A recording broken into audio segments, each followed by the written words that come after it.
Welcome to the 2015 Buffalo Wild Wings Citrus Bowl.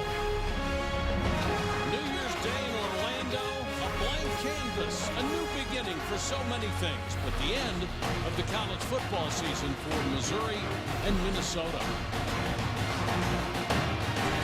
For the second year in a row, Gary Pinkel's Tigers are SEC East champions and playing in a January bowl game.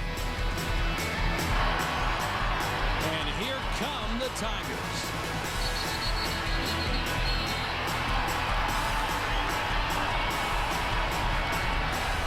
On the other hand, Jerry Kill's Golden Gophers are playing the school's first bowl game on New Year's Day since the Kennedy administration. And here are the Gopher faithful, braving the mid-70-degree Orlando temperatures and missing out on the mid-20s in Minneapolis. Good afternoon, everybody. Mike Patrick, Ed Cunningham. It's great to have you with us. Janine Edwards will join us shortly. Minnesota's not been to a New Year's Day bowl game since 1962, and how appropriate they brought their 1962 style offense with them. Well, if you know Jerry Kill like we've gotten to know him over the last few seasons, he is starting to rebuild this program in his fourth year. He started with special teams, then they got better on defense, and they realized they may be a year or two behind on offense. But don't think that they can't move the ball because they go old school and run between the tackles with a very good running back in David Cobb, a guy who battled through last year to become the starter. He's had a great year. Mitch Widener, who throws a good deep ball, needs to work on his intermediate passing some, but the good news for Minnesota is they have a very dynamic player, tight end Max Williams. This young man will have to decide if he's going to go to the NFL early after this game, but they will use him all over the place. This guy can be a mismatch on the outside and a good blocker on the inside as well. For Missouri, they have the most dominating pass rushing front four in the entire country. They led the SEC with 42 sacks after setting a school record last year when they had 41. It's become a theme here at Missouri. Gary Pinkel's team up front, both offensively and defensively, it's why they can compete in the SEC like they have. And they've been arguably the best defensive line in the SEC over the last 2 years. When the season started, Marcus Golden was playing so well, teams started going over to his side, so that opened it up for Shane Ray, who became the SEC defensive lineman, defensive player. He's a powerful guy. They free rush him in. Both these guys combined, they're so good. They have the power couple nickname of Golden Ray. And if you have any question that Missouri wants to be here and wants to play in this bowl, all you need to know is Dave Steckel, the longtime assistant for Gary Pinkel and defensive coordinator, will be coaching his last game for Missouri before taking over as the head coach at Missouri State. We've been around this program long enough to know how much these young men really respect and love this guy. So I doubt the defensive side of the ball is going to be on their heels for Missouri today. It's the last game of the season for Missouri and Minnesota. Kickoff, the 2015 Buffalo Wild Wings Bowl, moments away. The first day of the...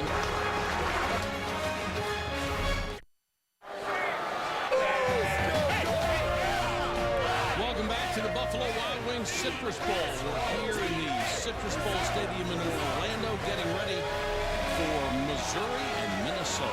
Last time Minnesota played in a bowl game on New Year's Day, 1962, when the Gophers took on the Bruins of UCLA in the Rose Bowl. Minnesota quarterback Sandy Stevens scored a pair of touchdowns and was named MVP in the 21-3 Golden Gopher win.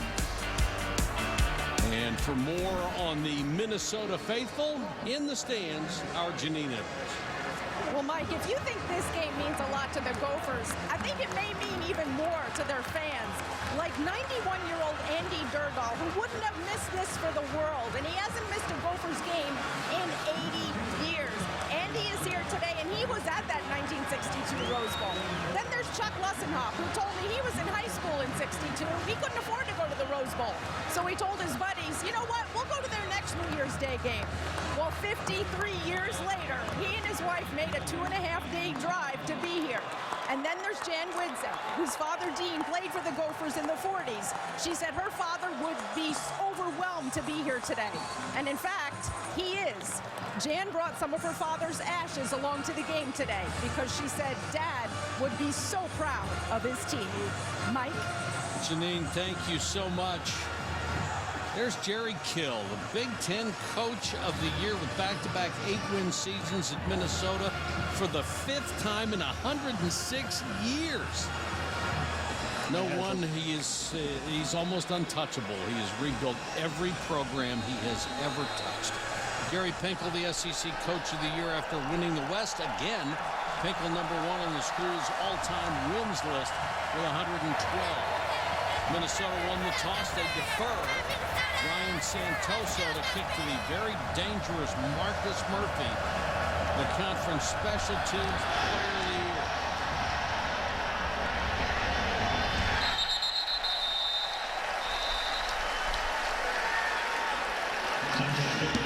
Matty Mock will lead the Missouri offense. He finished in the middle of the SEC in total offense, just under 2,900 yards, but his 11 interceptions was the worst in the entire Southeastern Conference. Had some struggles earlier in the season, and unfortunately, Missouri, without Jimmy Hunt, one of their best receivers, especially down the stretch, had a huge game against Alabama, but hurt his shoulder, had to have career-ending surgery on that shoulder. He's a senior, so Mock missing one of his best receivers, which is not good news for a pass game that has had its struggles.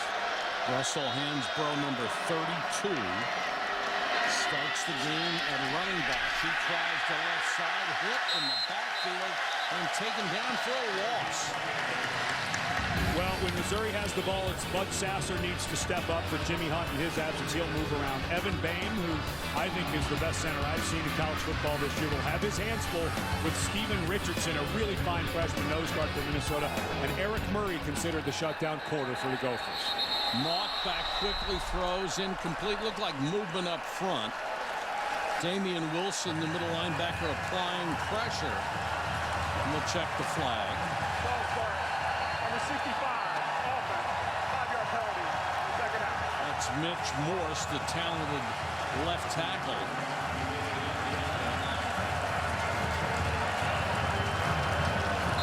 A little bit of a forced ball there by Matty Mock. I'm not sure if he heard the whistle or not. The play was dead, but that ball nearly picked off by Derek Wells had that penalized play. Missouri in a hole early, 2nd and 17.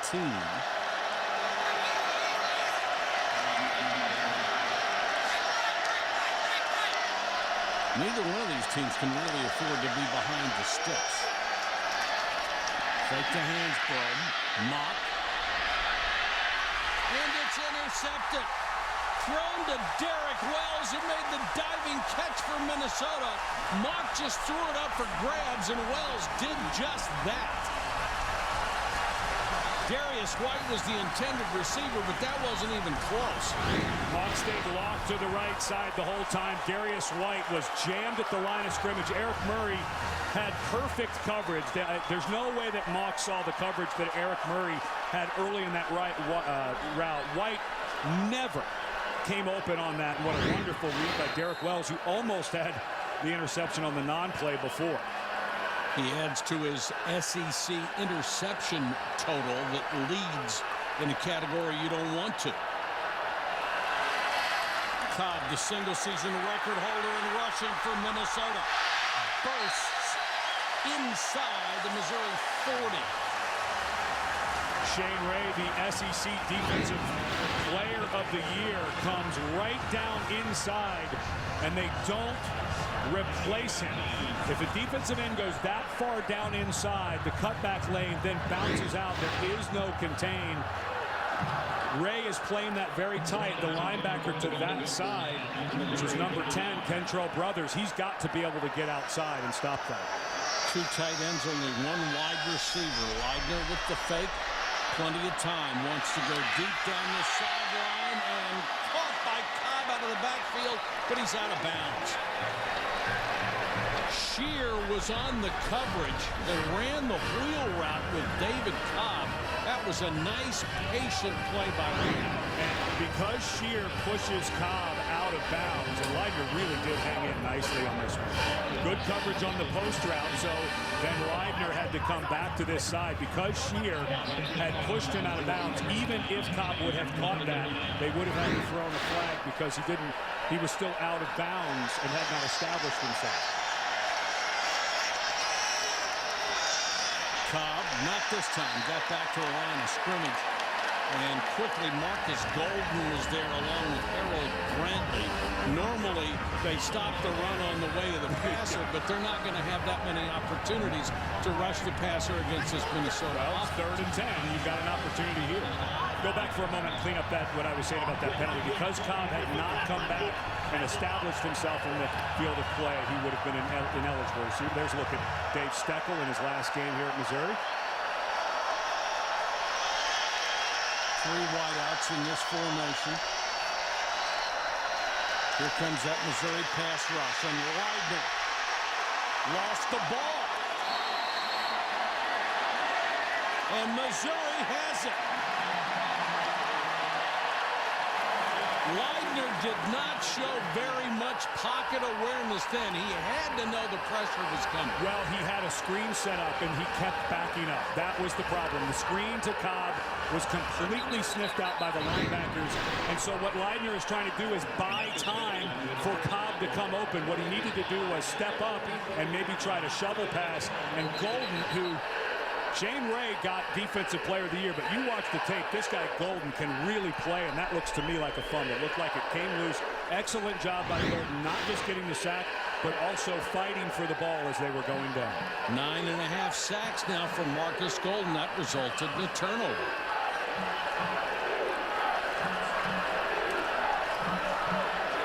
So Missouri will take over at its own 44-yard line. We've had an exchange of turnovers early. 1 interception, 1 fumble. Mock gets another chance.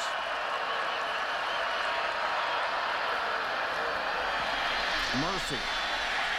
This is a really good Minnesota defense. They're very sound. Tracy Claeys, the longtime defensive coordinator for Minnesota, a guy who might start getting some sniffs for that head coaching job. He's one of the finest in the business in this defensive front. Umefala there, Michael Umefala making a nice tackle running down the stretch run by Murphy. 4-man rush against Mock to Murphy out in the flat. They will use Murphy an awful lot as a receiver. He will see some action at wide receiver today. The coaches were really funny. He said, we don't have to worry about wearing him out. This is the last game.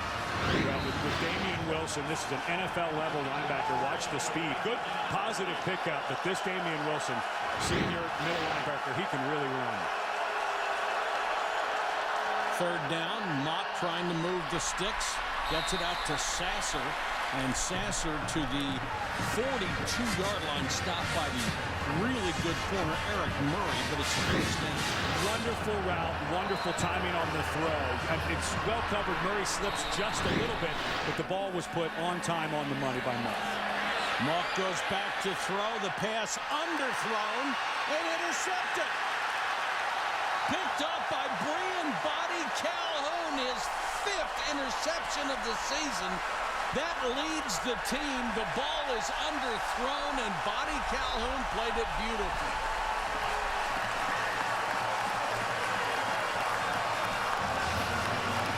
The officials are talking about whether there was bobbling. I like this. The officials are getting together to make sure they know the call before they call it. The ruling on the field is a defensive back did not gain possession until he was in the end zone.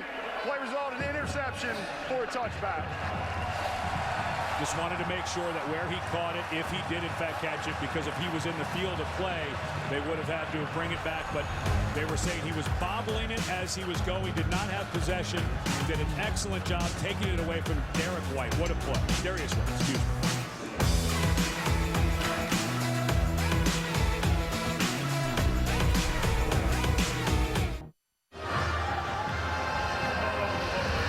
Possessions, 3 turnovers. Matty Mock with a couple of picks early. And Brian Body Calhoun, just a huge playmaker for Minnesota. A little bit of a rough game against Wisconsin, but as he pulls this ball White at the end, White had it a bit. It had to remind Minnesota fans of the end of the Nebraska game where Body Calhoun did the exact same thing. Closing seconds, Nebraska's about to go in to score. He pulls it away from the wide receiver from Nebraska. And both teams trading turnovers on their first 3 possessions. Body Calhoun will get beaten sometimes, but he is a playmaker. That's 5 picks. But that's twice that Mauch has laid it up there for Darius White. The first one he was never open, and that time there was excellent coverage by Buddy Calhoun. Ball underthrown a little bit. It wasn't a tight spiral, so it started to die in the air. Buddy Calhoun able to make a play on it. Cobb, you're going to see a lot of this. Takes it outside, and that Missouri defense swarms and gets him at the line of scrimmage. Harris and Hoke were the first two guys in on the tackle. Leidner, 119th in the country in completion percentage as far as starting quarterbacks. And that's not his job, and it hasn't all been his fault either, as you see Ray limping on the sideline. The offensive line has not always given him the protection he needs. The receivers always haven't done a great job for him. So it hasn't always been his fault. And now they go to their All-American tight end, Max Williams. First-team football writers, All-American, All-Big Ten, and a 50-50 decision whether he's going to go pro or not. We go back to the previous play because talking about how good Williams is.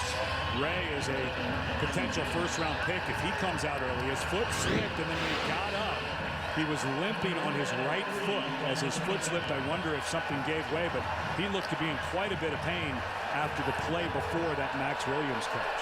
Consensus first-team All-American. Had 14 sacks, 21 tackles behind the line of scrimmage.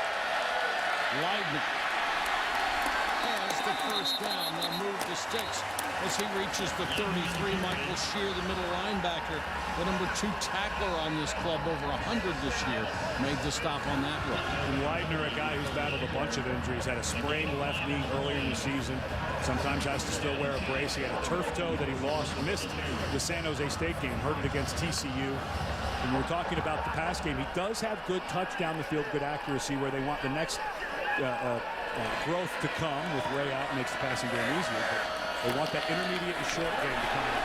Fly sweep to K.J. May. He's the one with the speed out the midfield. Another Minnesota first down. 18 yards on the run for K.J. May. And that's a good way to get K.J. May involved. Of course, Minnesota fans may know this, but Donovan Jones, one of the receivers that had pretty good stats for this offense, was dismissed from the team before the game for violation of team rules. But luckily for Minnesota, they get Drew Wolitarsky back. Wolitarsky back at wide receiver, and here comes Shane Ray back for Missouri.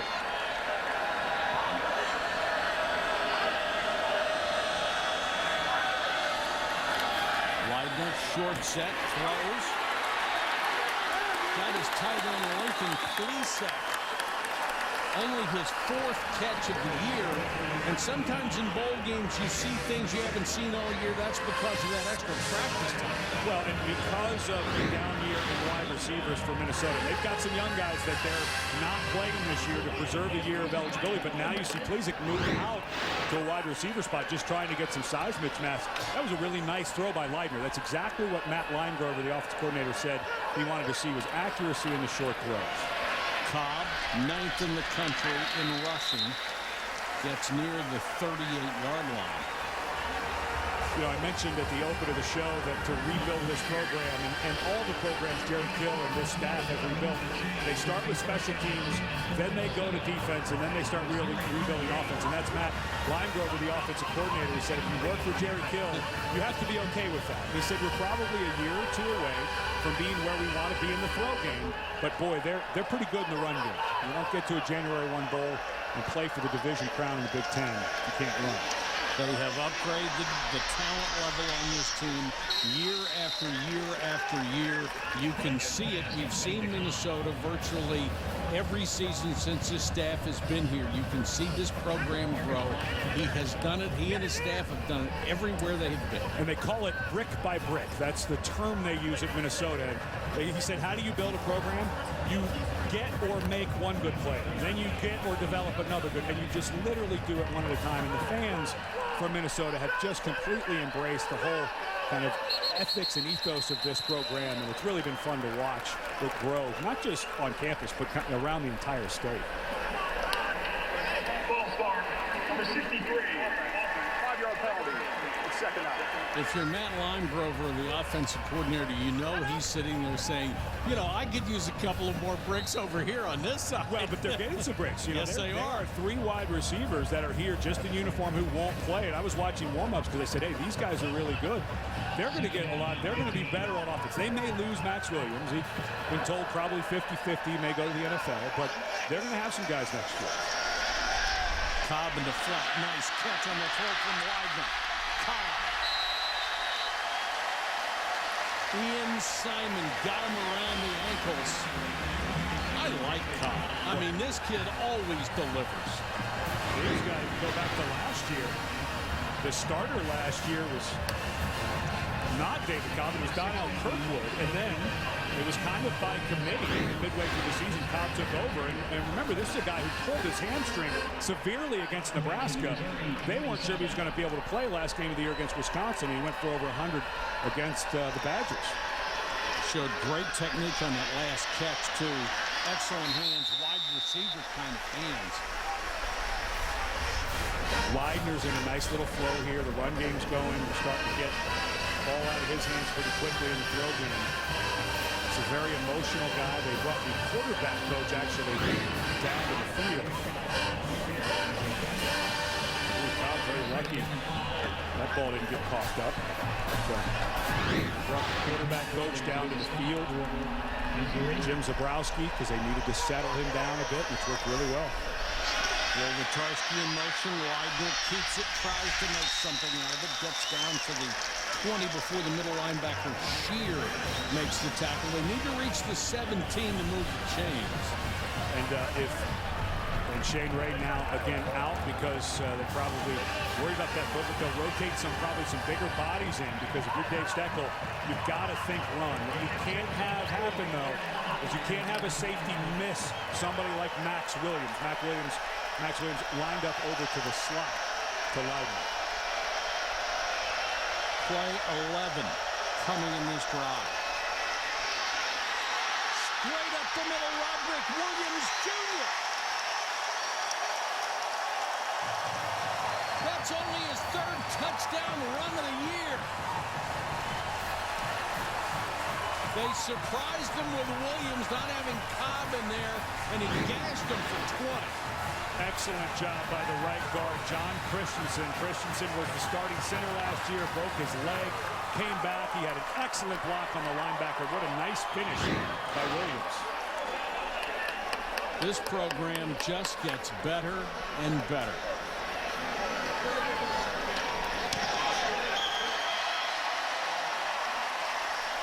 Andrew Baggett. The point after by Santoso. And it's 7-0. Gophers.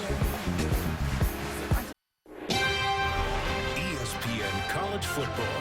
Brought to you by Allstate. Proud supporters of college football.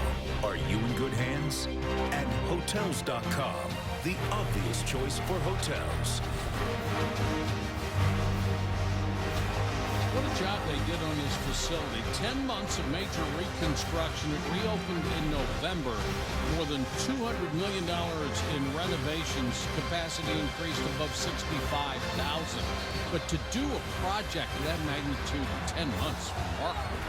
When they told us this building had been redone in 10 months, and then we saw the time lapse, I found it hard to believe because it's so wonderfully done. And this community, everyone in this community has really gotten behind Florida Citrus Sports, the folks who run this bowl and, of course, the bowl early in the week here. And what a terrific job they have done, not just throughout the week, but you're right, Mike, this stadium, really, really great venue for college football. Santoso to kick to Marcus Murphy in his career. He has returned 7 kicks for touchdowns. That's both punt returns and kickoff returns.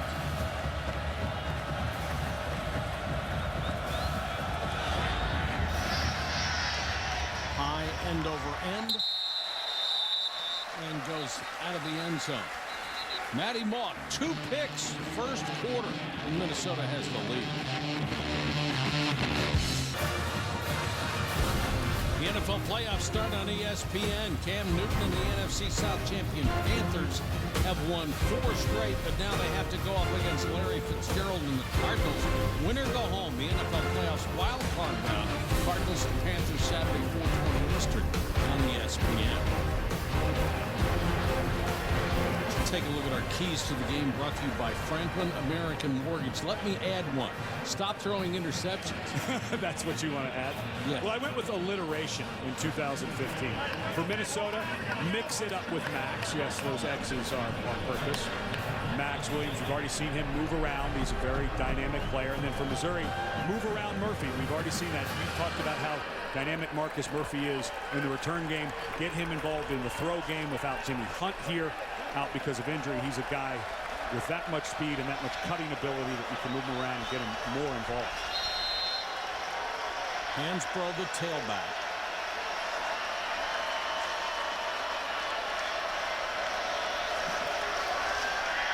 And they come out throwing again. This one intended for Sasser, too low in front of Murray. Murray is a really good cover. Well, it was funny when we were talking to Tracy Clays about all the numbers that Bobby Calhoun has. He now has 5 interceptions, both Bobby Calhoun. He said a lot of that is because they have to go the other way. Murray has done such a great job, just a junior on that side, that they just have to look the other way. Hansbrough off the right side. Little bit of room. Takes it up to the 28-yard line. Still be 3rd and 7.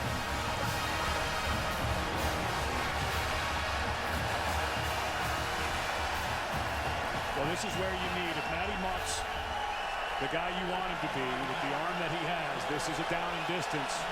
Got 3 receivers to the left. Maybe you run a clear out, get somebody on the boundary trying to get him past the sticks.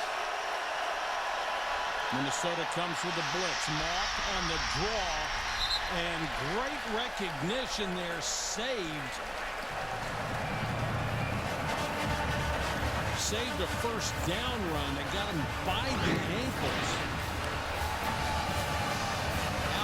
Keith. Well, just a bit of a misread by a quarterback. I like the call of the quarterback draw by Josh Henson, but just one too many moves trying to set up the block for Hansbrough. And so the defensive lineman, Keith, was standing there ready for him. That should have been an easy first down. Mock misread it a bit. Probably overthought it. If he stays to the left, he easily gets by Keith. Brinzer to punt. Booms it.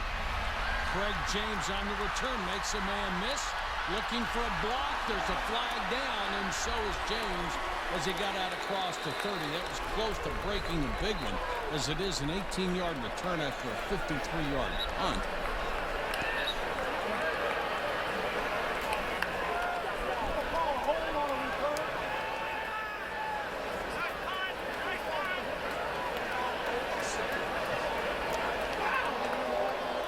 Return, holding, number 27, receiving team.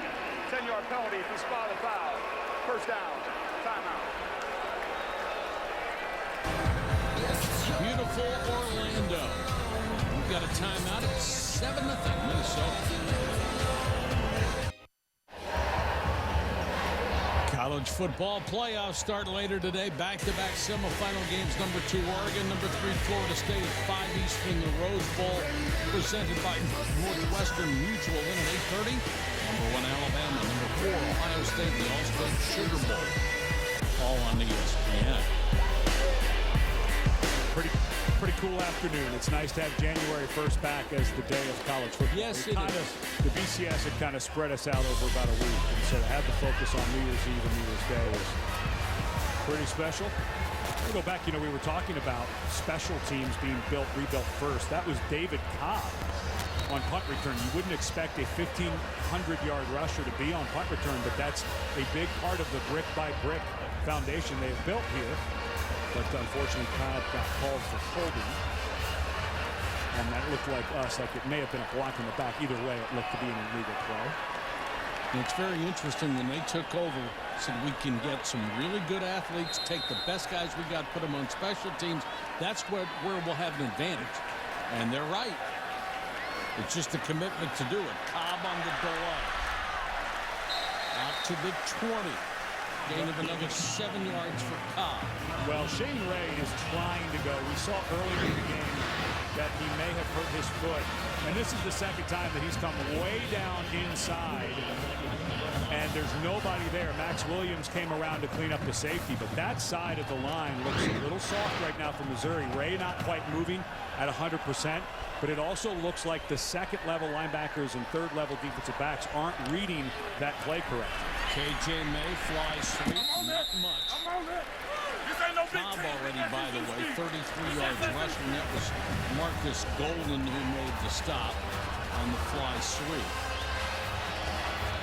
Golden, a guy who was having a breakout senior season. He's a really big, physical, good defensive end. Ray more the speed off the edge.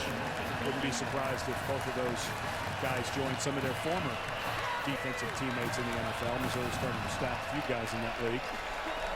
Craig Kuligowski, the defensive line coach. He's turned out some guys, hasn't he? He was named the defensive line coach of the year this year.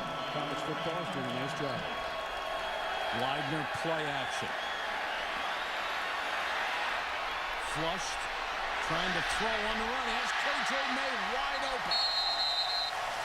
Nice job by Widener. Kept the play alive. And look at the end how he was able to square up his shoulders and make an accurate throw.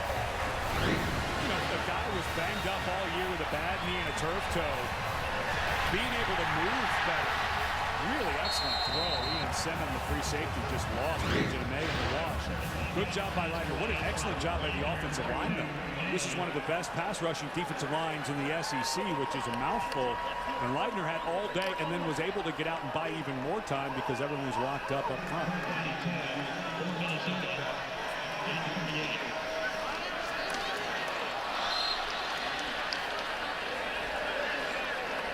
Lose about a yard on that one.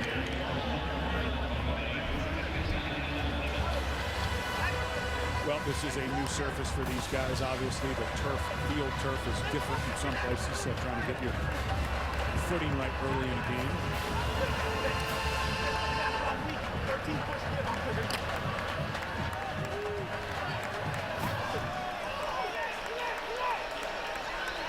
Three wide receivers. Cobb picks his way off the left side. Not much there. Another good defensive play by number 90, Harold Brantley and Matt Hoke, number 89. Hoke and Brantley, especially in this inside, you know, when we were talking to Dave Steckel about Minnesota's offense. They're great. Minnesota has so many different looks, so many different movements, he said, but really all they're trying to do is window dressing to punch you right in the chin, play after play.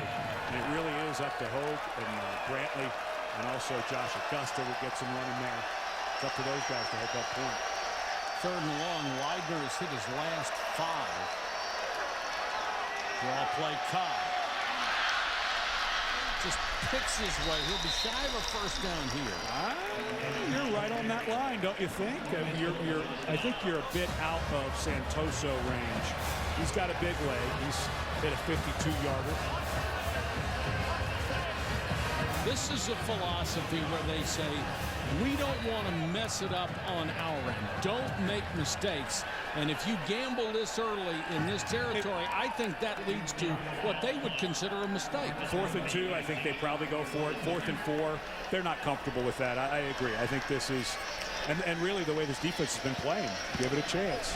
Hang time, critically important with Murphy back there. And the hang time maybe a little over 4 seconds. That's exactly what you have to have because Marcus Murphy can take it to the house anytime he touches it. And let's get more from Janine. Hey, guys, this is a Missouri offense that is just trying to get in sync right now. Wide receiver Bud Sasser stood up and addressed his teammates and said, guys, what are you waiting for? Let's go. Let's wake up. Meanwhile, quarterback Matty Mock has just not looked comfortable. He came off the field steaming mad. He's been sitting, taking heavy, deep breaths. No coaches have been talking to him, but there's been some in-depth conversations between the receivers. Well, Janine, they'll have to start from the 10 here, and they just haven't been able to get anything on track.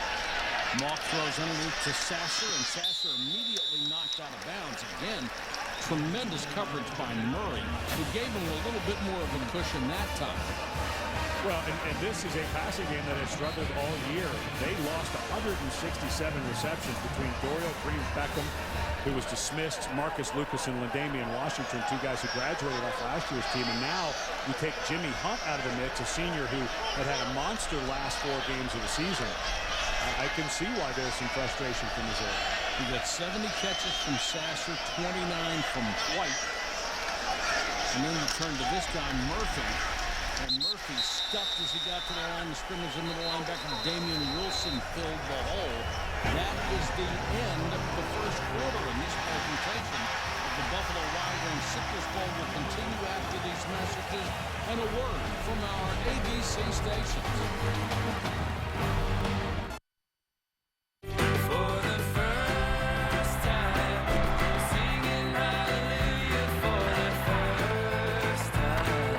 Chances, but one champion. The College Football Playoff on ESPN. Hallelujah. Going to be interesting, isn't it? And this is one of 2 of the best quarterbacks, really, in modern college history. Marcus Mariota, of course, won the Heisman this year. And Jameis Winston, forget what you think about him, forget everything you've heard. Just watch the game tonight. He can, at times, be brilliant from within the pocket. Matty Mock on a keeper didn't fool the middle linebacker of the Golden Gophers or his teammates, and they stuffed Matty Mock. This Missouri ball club has generated 28 yards in total offense so far and thrown a couple of picks. They have just been dominated by Minnesota. And clearly Josh Henson, the offensive coordinator, there's Tracy Claeys, the defensive coordinator for Minnesota, but Josh Henson does not feel comfortable with the passing game if on that down and distance he's running Matty Mock again. Brenzer to kick to James, who waits near the 40. It's a fake. They're going to get a first down. What a great time to pull it out. And Nick Hoffman, a defensive lineman, picks up 19 yards.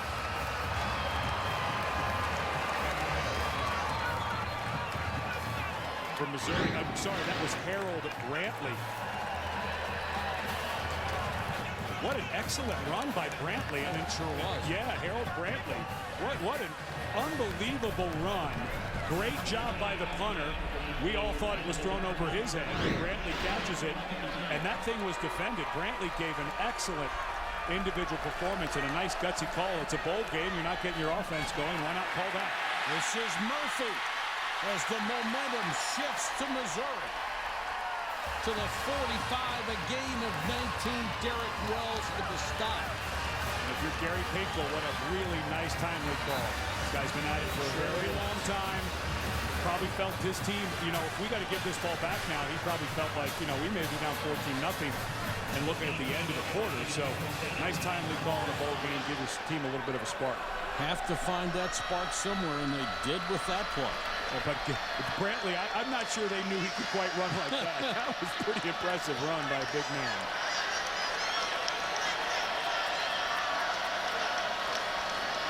Murphy to the Minnesota 41. Thieron Cochran, and Wilson again was in on the stop. Damian Wilson, he was a junior college transfer last year, the middle linebacker number 5 for Minnesota. He was a junior college transfer last year, and he has really blossomed into a very good middle linebacker. 6'3", 240 who can run. He might have a future at the next level. Mock with time, now under pressure.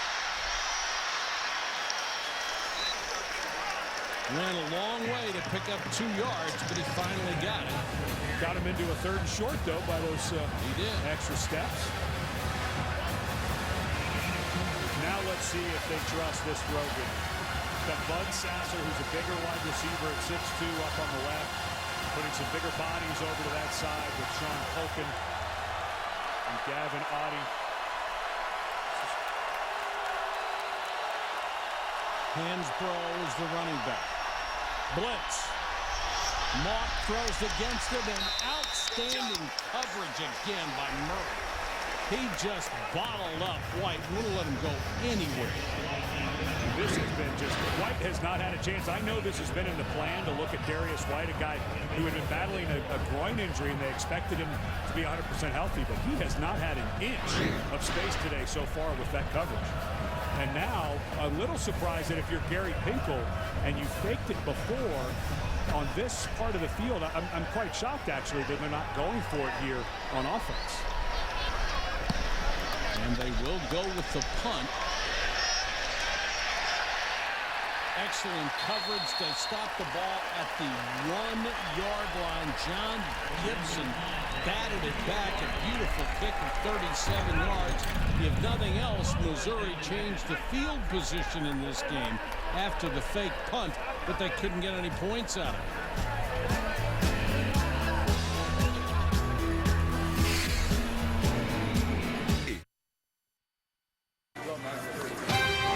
ESPN College Football, brought to you by your local Lexus dealer and their pursuit of perfection. And Franklin American Mortgage. It all begins with home. Last Saturday, players from both Missouri and Minnesota visited Disney Quest for the annual Day for Kids. Disadvantaged children from the Orlando area played various games with members of both ball clubs. Great day for those kids. Mitch Leidner and the Minnesota offense take over leading 7-0. They'll start from their own 2. Cobb, the tailback. Gives them running room and more out across the 10.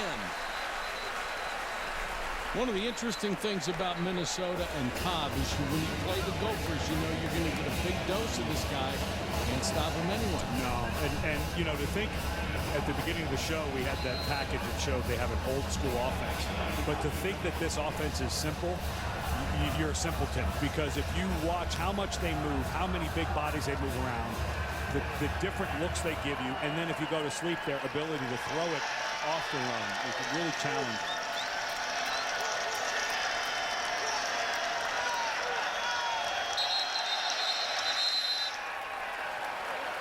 Max Williams showing a little frustration as there was movement up front. Number 88, 5-yard penalty. It's second down. That's pretty good big penalty there. You're at 2nd and 2. Now you're at 2nd and 7 after a really nice run on first down. That's a bit of a mental bust there. Cobb so far, by the way, 10 carries, 47 yards. Caught 2 passes for 16, so he's had a 63-yard first half in total offense so far.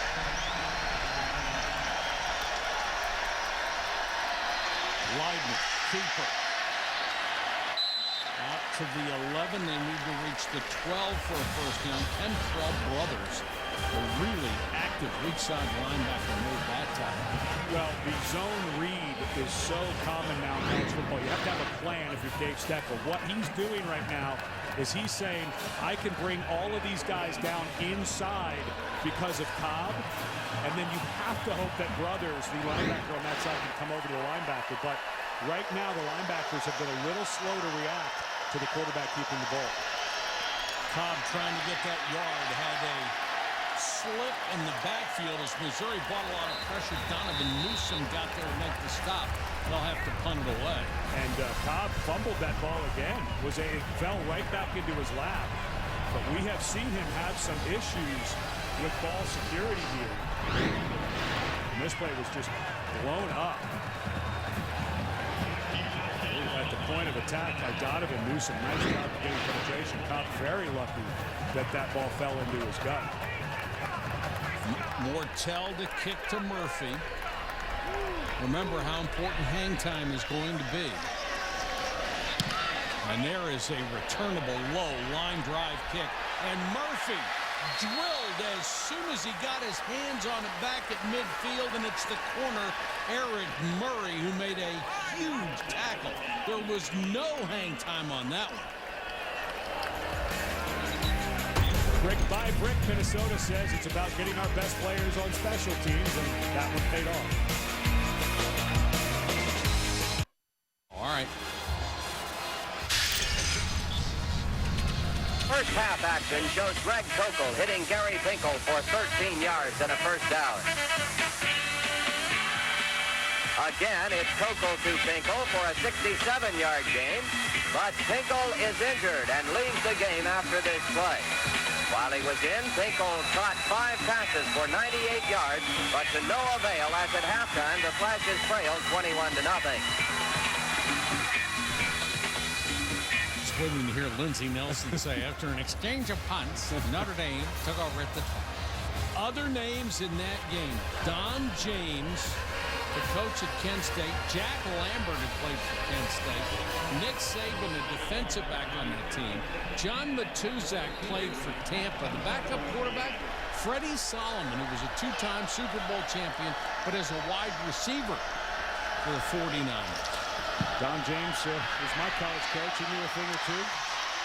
Hansbrough with an enormous hole up the middle. They've run Murphy on that same play a couple of times. They found something on that in that gap. Well, if you can't trust the throw game right now, there's nothing better than getting Hansbrough cut loose or Murphy cut loose in the middle of the run game. Hansbrough again, and this time coming up from his safety spot was Demarius Travis to cut the play short.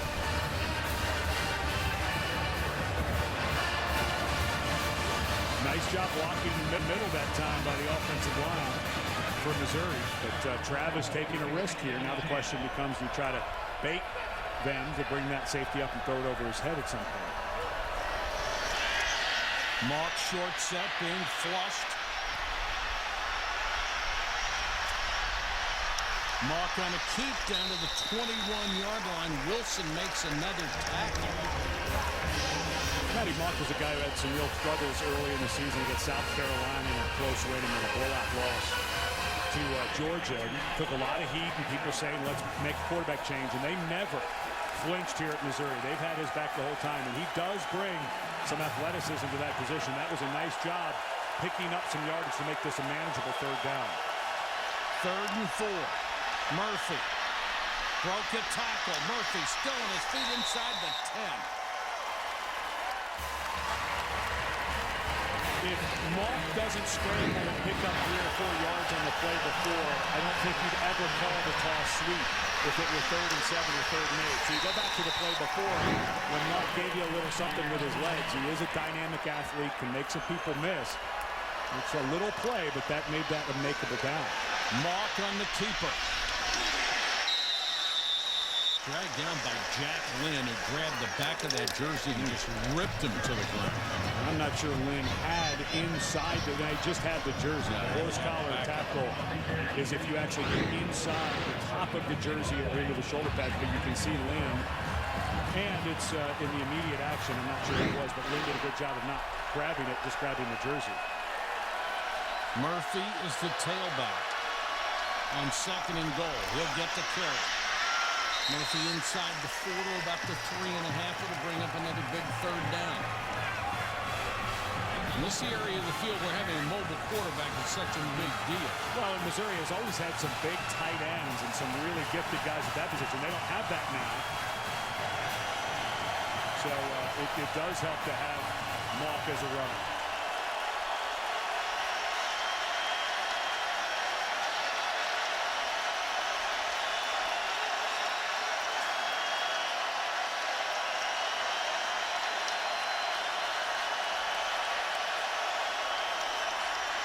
Mock throws on a slant intended for Sasser, but Derek Wells was right there.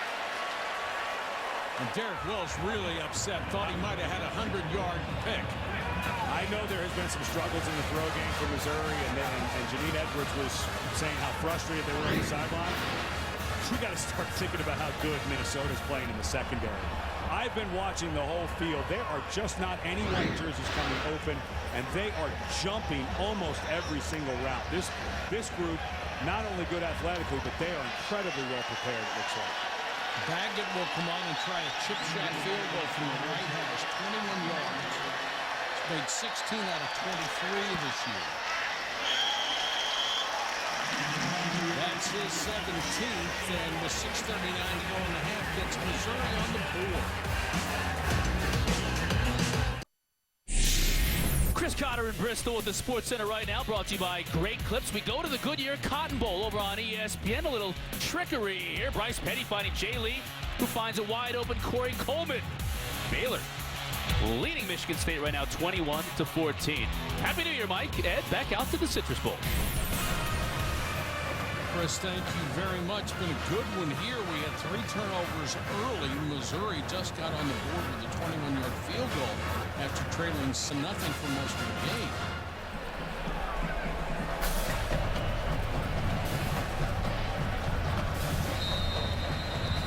I think Minnesota, you know, Mike, we spent a lot of time in the Big Ten Conference this year.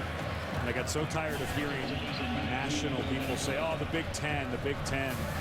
That was a really good conference this year. I mean, this is obviously Wisconsin won the West, so Minnesota didn't win, but this is the team Minnesota right there in the 5th. And you're seeing hanging, obviously, punch for punch with the SEC East champion. Very good conference this year. Jalen Myrick, number 1 in the Big Ten, won't have a chance to return that one. Capital One Bowl Mania continues tomorrow afternoon. Houston and Pittsburgh, the Lockheed Martin Armed Forces Bowl, followed by Iowa against Tennessee in the Tax Slayer Bowl on ESPN. Not sure there was a team getting hotter than Tennessee at the end of the year. They return 18 of 22 starters next year. They found a quarterback. When I covered Butch Jones' first year there, seems like the real deal at head coach. So maybe the Volunteers emerging.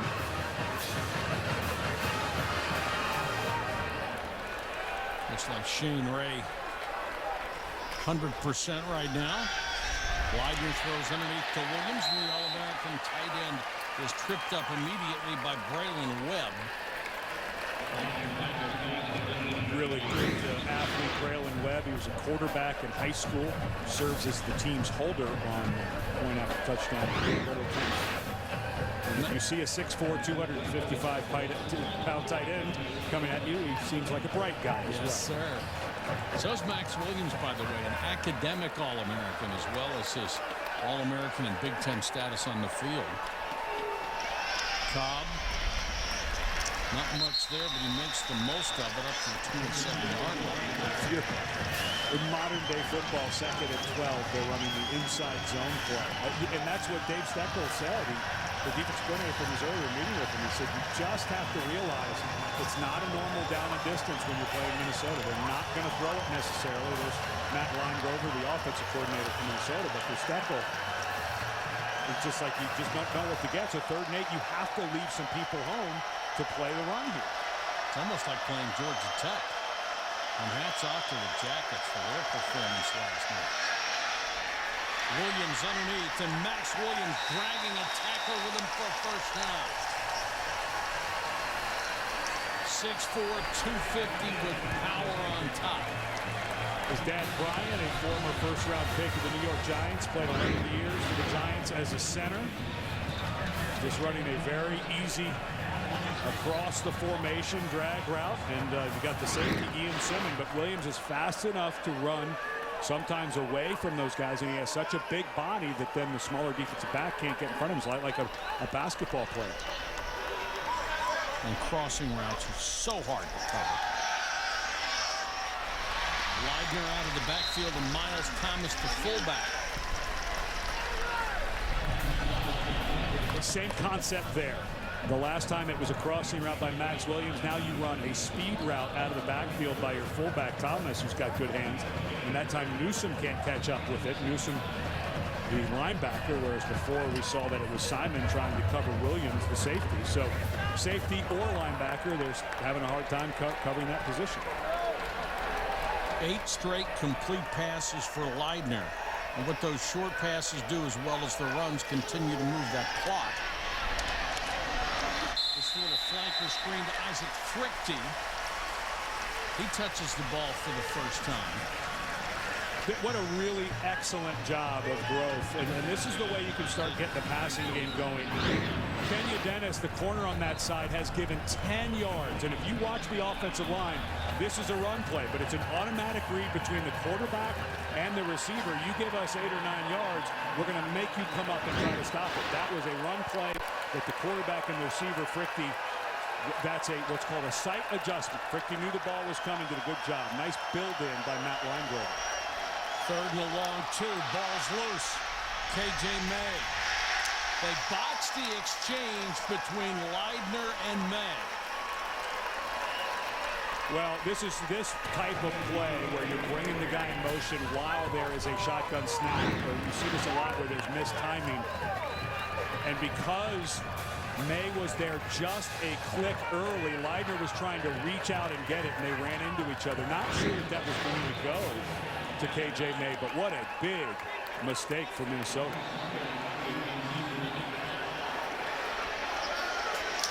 Murphy waits back to 22. Low line drive kick again. And the dangerous Murphy up to the 32. That's twice where they have dodged a bullet. 39-yard kick and a 9-yard return. The NFL playoffs start on ESPN. Cam Newton and the NFC South champion Panthers have won 4 straight, but now they go up against the Cardinals. It's winner go home, the NFL playoffs wild card round. Cardinals-Panthers Saturday 4:20 Eastern on ESPN. I heard the NFL is considering a 4-team playoff just like college instead of, well, although I will say the 4-team playoff in college football has been an awful lot of fun this season. Going to pay off this afternoon. Mock throws underneath. Well, you wouldn't have any sub-500 teams in there if you went to 4. No, you wouldn't. And you're not going to get much out of throwing to the side where Eric Murray is, because he is just all over whoever's on that side. Good throw, good catch, because that was pretty tight coverage. And you're playing with fire, though. Things off target a little bit. He's as likely to get it as your guy. Murphy. Straight up the middle to the 45-yard line of Minnesota. Evan Bain, the center for Missouri, is the junior. He's as good as I've seen at this position in a long time. Very powerful guy with great quick feet. Does an excellent job of moving Richardson, the nose guard, pushes him on the hip, and then athletic enough to get up to that middle linebacker. Wonderful job by the center. 7 carries, 61 yards for Murphy. Mock under pressure. Chased by Wilson, can't get him. Matty Mock, heck of a run down to the 25-yard line.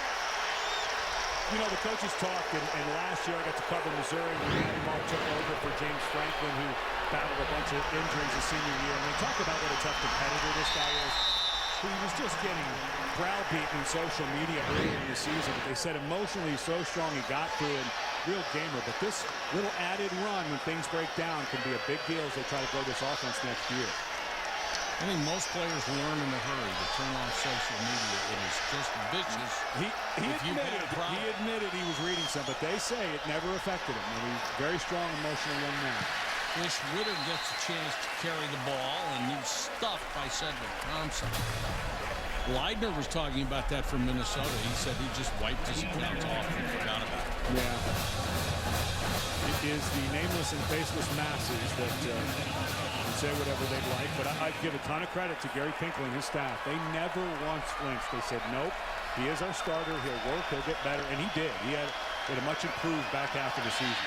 Blitz coming. Mock hangs in there, throws for Sasser. Got it, touchdown!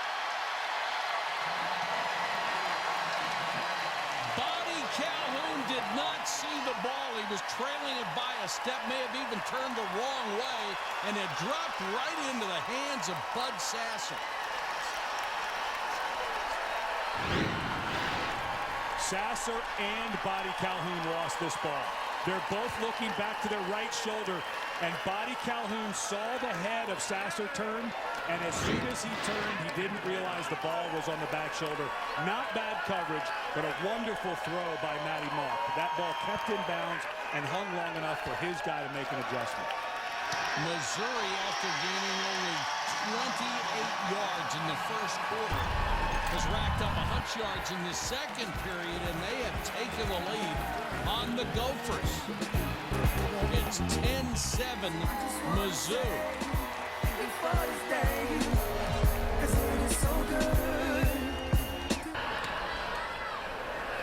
Back to beautiful Orlando, and we've got playoff games for you later today. Back-to-back semifinals. Number 2, Oregon. Number 3, Florida State at 5 in the Rose Bowl. Presented by Northwestern Mutual. Then at 8:30, number 1, Alabama takes on number 4, Ohio State in the All-State Sugar Bowl, all on ESPN. Just can't believe 2 of those teams are that heavily favored. I know. I was a little shocked by that myself. And I'll tell you, if you haven't seen Florida State, when they get things aligned, and they don't get it always aligned right, but when they get it aligned, they have tons and tons of talent on that team. And if Winston is on the mark with Rashad Green on the outside, Iko Epre-Olu out for Oregon, their best corner, we'll see. And one thing's for sure, nobody plays second halves like they do.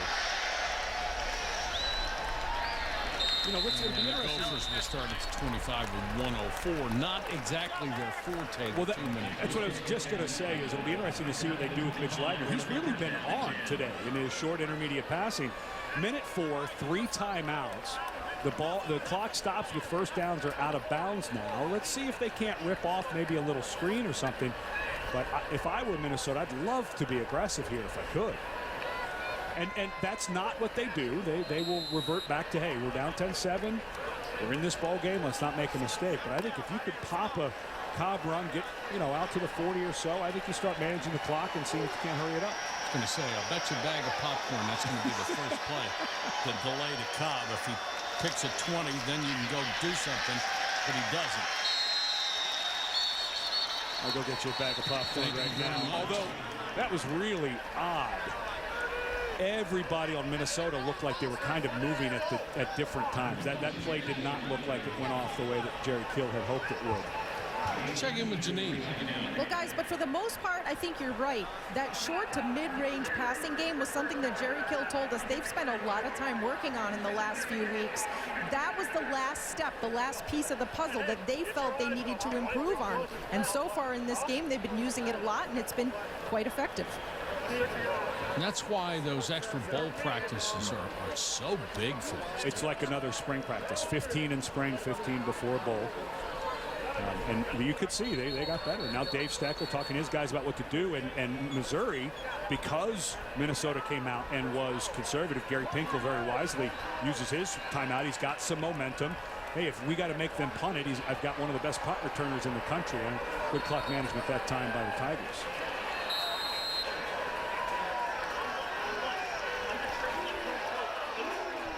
.59 seconds on the first half clock.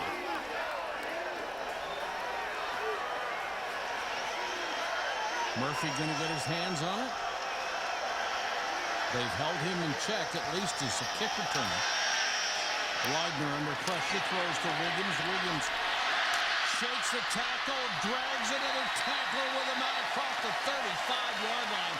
He had 290-pound Harold Brantley all over him and was not going to be denied. Well, now you got to go fast. If you're Minnesota, you've got what you want. Well, I think they may be saying, really surprised here that you get out there. You've got all 3 timeouts, and you're just going to look, I get it. You want to play conservative, but this seems like a little too conservative to me. You get a play, you get the first down, and they've let 30 seconds come off this play clock.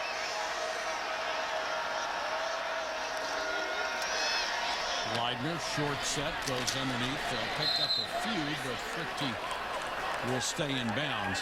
I think it comes down to this is not what they are. But why do you throw it there then? If that's not who you are, you take the risk of throwing for an interception. Well, you throw underneath, somebody breaks it. What if the corner breaks and goes pick 6? I understand the theory, and look, Mitch Leidner looks upset, and I don't blame him. That felt way too conservative, given the fact that Max Williams had given him a key first down.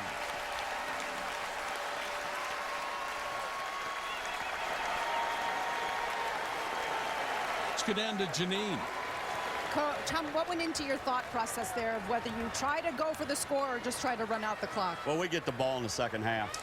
And in our situation and where we were at on the field is that we didn't want to turn the ball over. Got to be smart. If we didn't get the ball in the second half, it'd be a little bit different. But it's 10-7. Don't want to do something stupid, throw an interception. So just played smart. Now, with Missouri just scoring to end the half of just over about a minute ago, how does giving up a score like that impact your guys as they go into the locker room? We've been down 21-7 in Nebraska, you know, so Good point. I think our kids understand that, you know, what we need to do. We're playing hard, and, you know, it's a good ball game, what we expected. Now we got to go out and make some plays. Thank you, Coach. Thank you. At the half, our score, Missouri 10, Minnesota 7. When we come back, John Saunders, Robert Smith, and Butch Davis will catch you up at halftime right after these messages.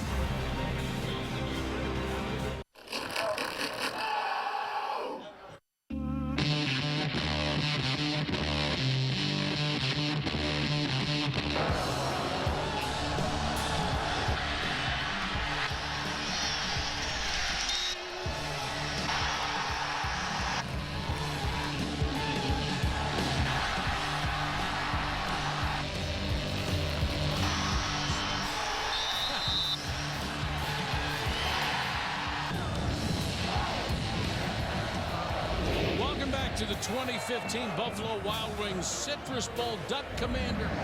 Well, it says the Citrus Bowl Duck Commander Independence Bowl. I don't think so. Welcome back to the Buffalo Wild Wings Citrus Bowl. Mike Patrick, Ed Cunningham, glad you could join us for what's been a very entertaining game. At the beginning, though, we didn't think anybody could hang on to the ball.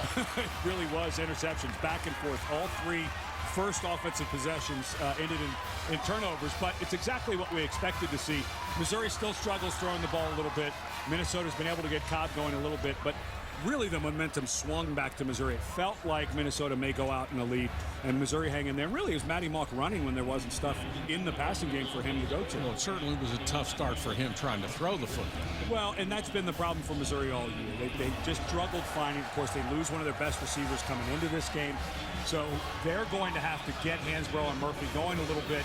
And I think it's when they started running in the second quarter, that's when their offense started going. So I think just like Minnesota, I think it's going to be about the run game for Missouri in the second half. Take us back through the turnovers. Well, as we start the half, Matty Mock tries to throw downfield. The coverage for Minnesota has been just terrific as well. Derek Wells makes the interception there. And then, of course, the ferocious pass rush of Missouri. They've been so good all year, causes the fumble.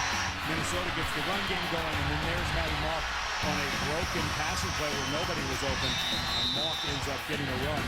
And then he buys Bud Sasser on a really nice throw to the outside. Again, well covered by Minnesota, but that time Sasser and Mock hooking up nicely.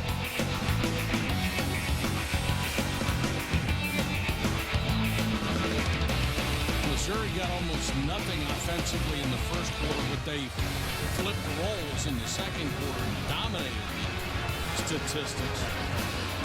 And, of course, Jerry Kill, as he went off the field, told Arjanine Edwards that they were playing to get to the second half because they got the ball. So let's see if that was the right choice, if they can make something happen here.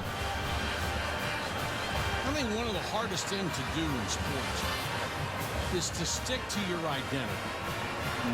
And I think it takes a lot of concentration in order to do that and not get caught up in the moment. Well, you know, the one thing that's been so impressive when you're around Minnesota is how long this coaching staff has been together. Not just at Minnesota.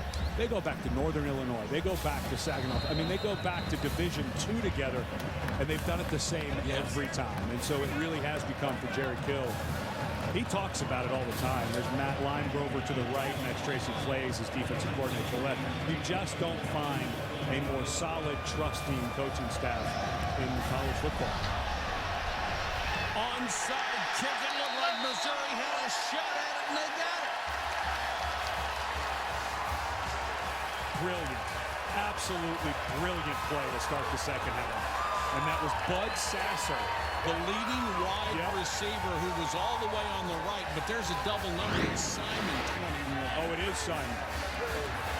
Well, that ball kicked, and then it hits the ground. If that ball does not hit the ground, then Sasser could not have made a play on it because it would have had to have been, that was Ian Simon, not Sasser, who makes the recovery. But what an excellent kick by Andrew Beck. You just cannot execute the onside kick, the surprise onside kick, any better than that. So for Missouri, an onside kick and a fake punt, two of the biggest plays of the game. This is Murphy. Runs through an tackle, just tripped up as he got inside the 25. A run of 24 yards for Marcus Murphy. Watch Evan Boehm, the center. He has to go clear a half gap over. He gets pushed back a little bit, but then he goes and gets just a flat-out pancake block on Steven Richardson to spring the run. Murphy again. Now the fake punt gave them momentum, but didn't give them any points. Let's see what they can get out of this one. Well, going super fast now. They've got Minnesota on the heels. What a great job by Gary Pinkel to flip it over here in the second half. Murphy again. This time taken down by Devondre Campbell, a strong side linebacker. Well, let's see what they look at here.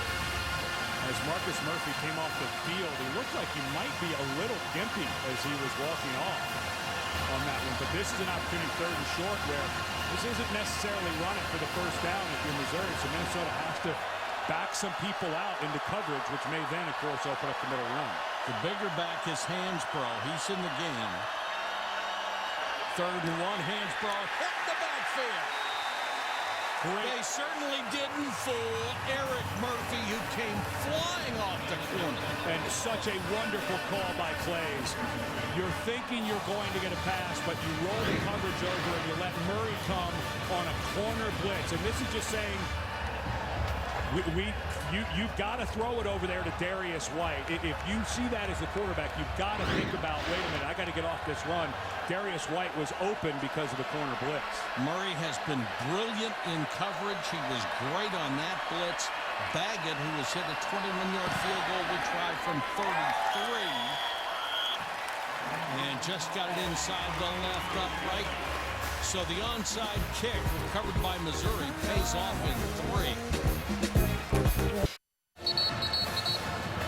Welcome back to the 2015 Buffalo Wild Wings Citrus Bowl. We're in Orlando, where Missouri used a surprise onside kick to set up a field goal. I doubt we're going to see the misalignment by Minnesota, but because the ball's on the hash, you see everybody slid this way, and there's just a gigantic hole right there. The kick is so perfectly executed to drop right in that dead space. I mistakenly said the ball had to hit the ground. Once the ball goes 10 yards, it's a free ball, so long as a Minnesota player is not standing there to catch it. So Simon, the safety, over to go there. And two aggressive calls for Gary Pinkel. A fake punt that was successful, as you mentioned, didn't lead to points, but then the onside kick, it flipped the possession chart over in the second half. So instead of Minnesota starting with the ball, Missouri starts with it and picks up 3 points. And it's one of the ways coaches keep players involved when they have extra practices is to put in trick plays. Myrick, that tremendous kick returner, has not had an opportunity in this game to bring one out of the end zone, and here's Janine Edwards. Well, guys, and that's exactly what Gary Pinkel told me coming back after half. He said we need to shake things up a little bit. He knew his team needed a little bit of a shot of momentum, and he knew they needed to do something different. He didn't exactly say onside kick, but he said we're going to try some different things. And also on offense, he said he likes how Matty Mock is playing, but he said our receivers just haven't been able to get open. Their coverage has been ridiculous. So he said we'll try to maybe take some more shots down the field, but they so far haven't seen anything from Minnesota that they weren't expecting. And Janine, he's right about the coverage. It has been absolutely superb. They just don't feel overly challenged by those Missouri wide receivers. Cobb will get about a yard, and that's it. And you know, when we talked to Gary Pinkel, they brought their team down here December 22nd. So he's had his guys here for a long time. Goes back to the days I played for Don James. Full disclosure, Gary Pinkel was an offensive coordinator for us at Washington, and we used to go down and stay a long time. Part of the problem is you could get into boredom. Guys aren't at home, they get bored. The thought is they'll be on edge, ready to play, but this is a team that lost the SEC championship game for the second year in a row. A little ready for this season to end. Leidner throws on the run. K.J. May couldn't stay in bounds, but did get it out to the 46. Another good throw on the move by Leidner in the game of 20. Well, and there's going to be some quarterback competition. Chris Streveler is a young man as a freshman who came in the San Jose State game when Leidner couldn't go with the free throw, played really well, throws a decent ball. But I think Leidner's starting to show if I'm going to have a competition and I'm going to the offseason with my best game, and this is something that they've been hoping to grow in this offense. Yeah, that was a beautiful throw that time. Leidner again back in the pocket under pressure. Williams. Max Williams hurdles a defender and dives for the end zone. Touchdown, what a play! Holy cow!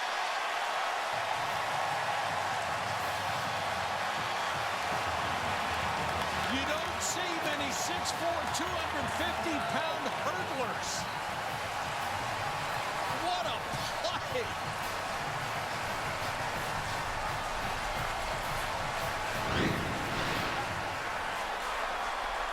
David Cobb with an excellent block on the blitz, and yeah, I think this would be a nominee for the top 10. Goes over the top of Arian Penton, gathers his feet, and then goes over the top of, I believe it was Deron Singleton there at the end. What a play. If Max Williams had not made up his mind to go in the NFL, that one may have done it. He may be thinking to himself, I've done everything I can here. I'll see you later. And you gotta love the smile by Leidner. That's actually Braylon Webb, the strong safety, the second man that he hurdled. So Penton over first, doesn't go out of bounds, and then goes over the top of Webb. And Leidner says, this is kind of easy.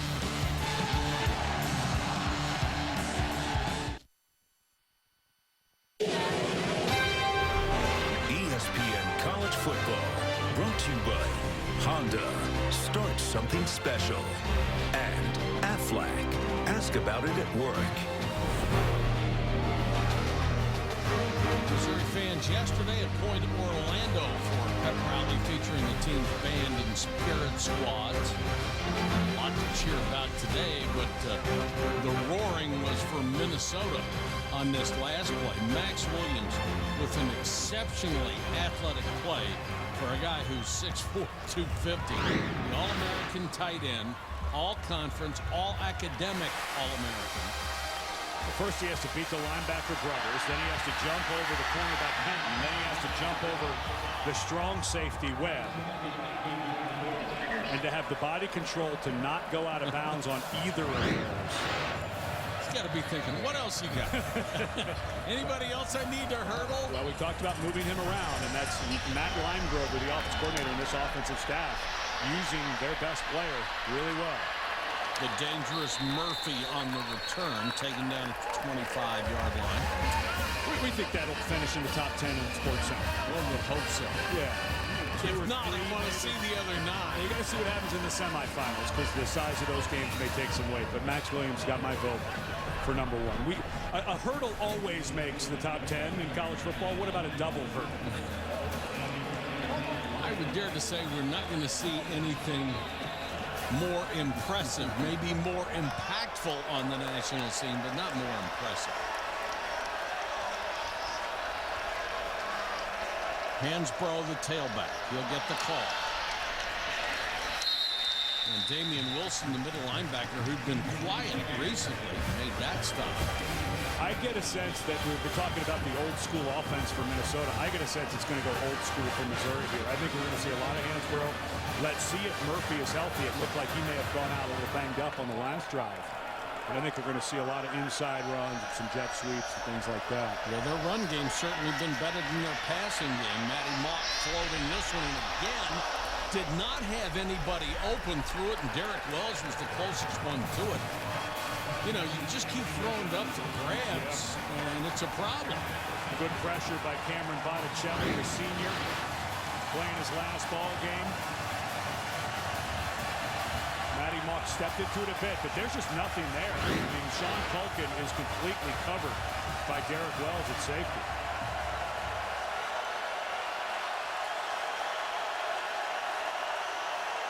Third and long.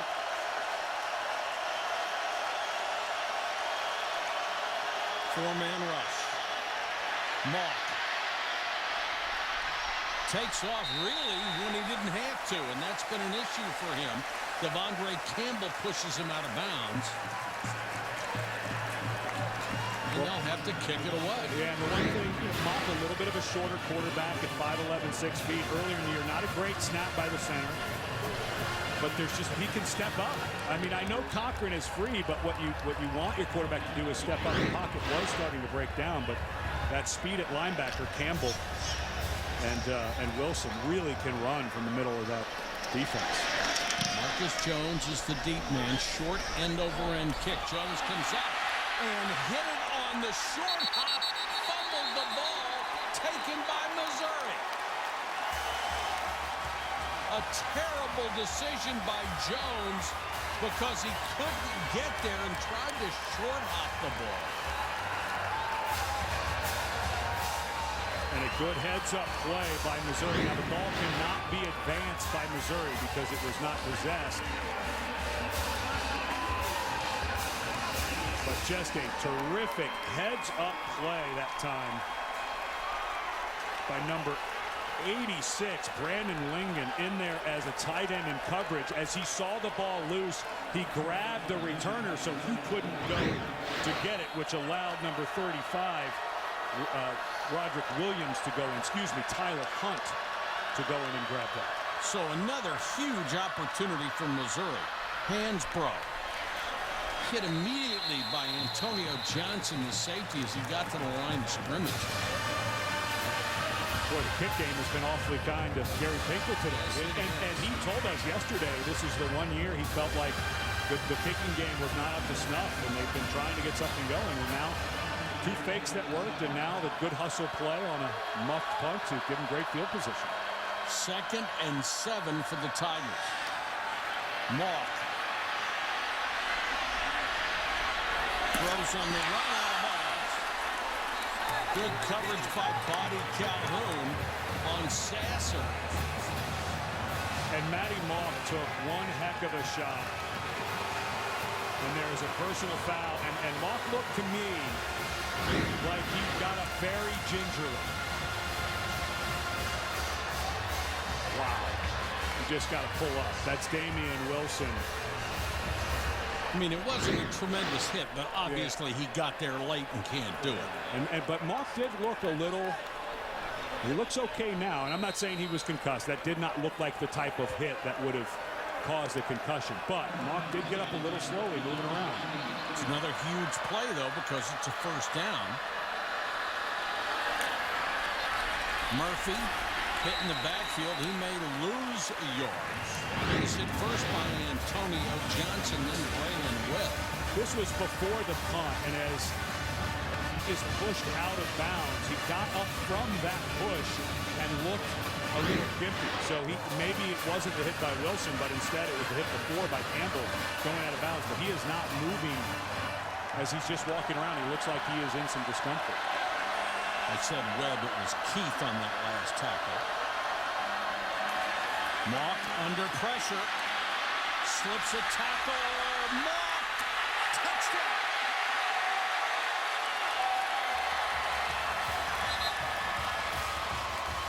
Derek Wells is flat on his back in the end zone. He was drilled as Mock got the score.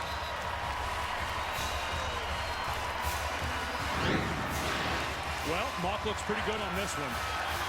And this is, this is what he's been doing the entire game. This has really made a difference. And let's hope Wells is okay. He dropped his head right before the hit. He's up. Yeah, but give Matty Mock credit. What an excellent job.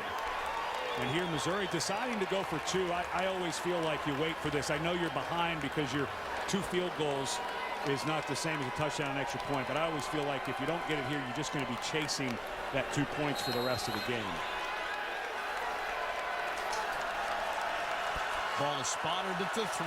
Murphy is in as the tailback.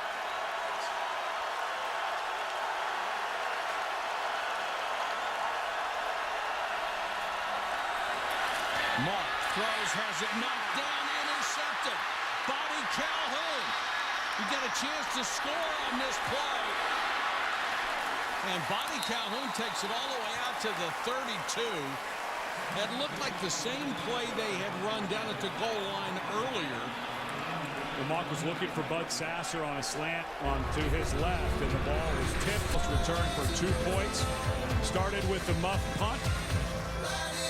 And then Matty Mock, who looked a little gimpy to us, decides to finish it off. Unfortunately, Derek Wells dropped his head. Let's make sure he's okay. But a good finish by Mock.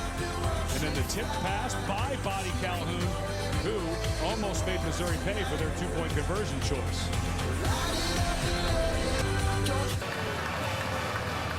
Well, this is Derek Wells. You can see as he comes from the left to the screen, drops his head, and just, it looked to me like he was out for a second. And you know, to get out of this game, I'm not sure that you can call targeting there because the player's not defenseless. He's running with the ball. But Matty Mock, now this was not, we don't think, from the head hit, but he is in some type of pain. They were checking out his lower body. I don't think it was that hit with Wells that called that. It looked like it was Earls, but Wells now looks to be going through concussion protocol. But that's what we're trying to get out of the game, is that drop of the head right before hit. If Wells keeps his head up, I'm sure he'd be healthy. Myrick, number 1 in the Big Ten, and kick returns off to the races. Midfield to the 40. The first chance he's had to run one back, and he makes the most of it with 57 yards on the return for Jalen Myrick. Well, we were just talking at the break about how the special teams, which has been the focus point for Minnesota, was what was failing them earlier in the game, and Myrick finally gets one loose. Missouri gets 3 guys caught up in the same spot. Lose contained, nice return.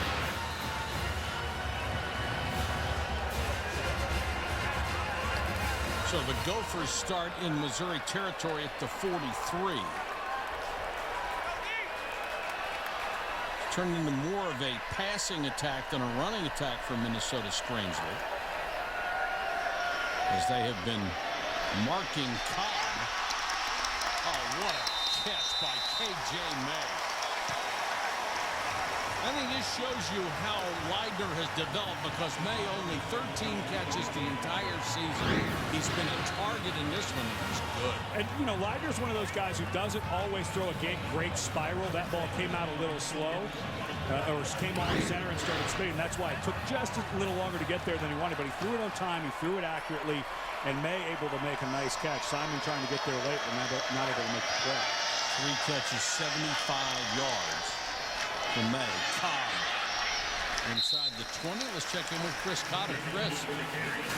Hi, Mike Ed. Checking with the Outback Bowl over on ESPN2. Auburn and Wisconsin. Melvin Gordon has 230 yards and 3 touchdowns on the ground here, taking it 6 yards out. Badgers have the lead, but Auburn driving once again. Oh, Gordon, it's just something else, isn't he, Chris? This entire conference. The amount of running backs. Yeah, loaded, including this guy. Cobb hit in the backfield. Nice play by Marcus Golden.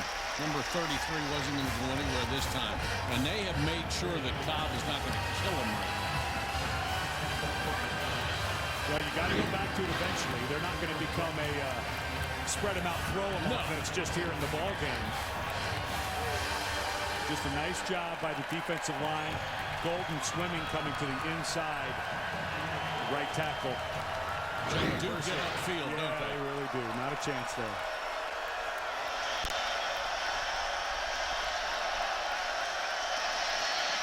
Leidner looks toward Williams on the right side, has it batted down at the line of scrimmage.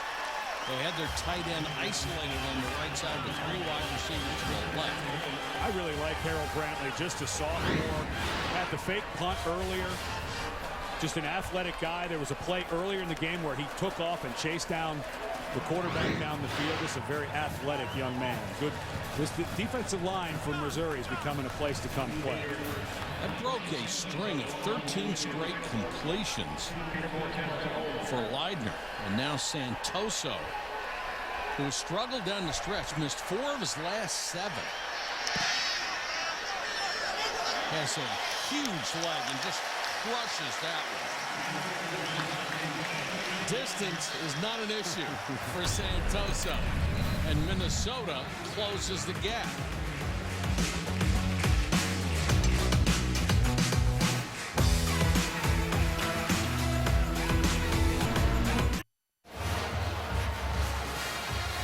Welcome back to beautiful Orlando, Florida, the Buffalo Wild Wings Citrus Bowl. And tonight, Capital One Bowl Mania continues.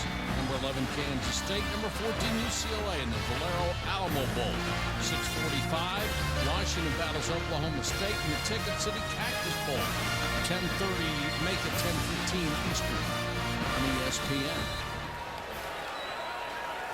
That's some unexpected fireworks in this game, huh? There have been. I'm not sure there's a better place to come for a bowl game than Orlando. There is so much to do in this community, and they do a terrific job of showing these young men around. Murphy watches it sail out of the end zone, and they'll take it over to 20. Physical day for Matty Mock.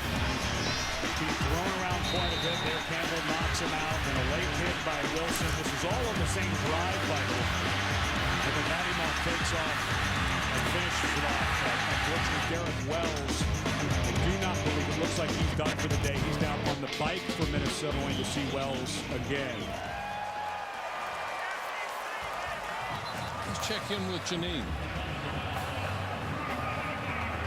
Well, guys, you are right. Yes, Derek Wells has been taken out of the game. They've taken his helmet, so he is done for the day with, we're guessing, a concussion. And also their defensive back, Demarius Travis, was taken to the locker room for fluids. He was cramping up badly, but we do expect him to be back. Derek Wells, a huge loss, a guy who's moved over to safety. He's made a bunch of big plays today. He's been a part of that great coverage that we've been talking about, and Gary Pinkel even talked about. And you know, you go back to the hit that he made, and we have David Warden with us, a rules expert. It didn't look like crown of the helmet. There's two different penalties for targeting. Crown of the helmet or forcible contact to the head or neck. And although it was close, it didn't look like targeting, but that's why that rule is in there. That rule is to protect the defender when they go in and lower their head, and unfortunately for Wells, his day is over. Mock goes to the flanker screen to Darius White, and White hit immediately Antonio Johnson. This is some secondary from Minnesota. And here's the hit. You can see Wells as he drops his head. Now that hit on the side of the helmet for Wells, but if it hits right on the crown, you will get called for targeting. So a good no call, but you could see Wells, his body went limp right when he went in and hit Mock. Mock seemed okay after the hit, but Wells did not. And that rule of lowering the head is really to protect the defender. Missouri, by the way, started at the 30 because of the penalty on the kickoff that was added to the ball going out of the end zone. So now it is 2nd and 12. Mock on a quick slant, and one of the few really well-thrown balls completed to Nate Brown. And Mock is in quite a bit of pain. There's something going on with his right leg. It looked to us like it might have happened on that scramble before the punt, but you can just see he's not. And that's the push foot. So as he goes to push off of that foot to deliver the ball, let's see what happens to his action. That throw pretty nice there. Mock to throw again under pressure. And they got him a loss of 1 or 2. Good hustle by Jack Lynn, who was dropping into coverage. Then saw Mock scramble and came up to get him. Not quite. Good move there, but in the open field just doesn't quite. I mean, this was great defense, of course, by Minnesota, but Mock was not feeling great on that right leg. Nice job by Lynn not to go for the pump fake and go airborne. Kept his feet and able to make the tackle. 2nd and 11 for Mizzou.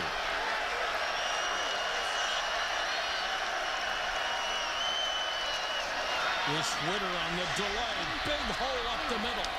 And Witter's got a first down to the Minnesota 47.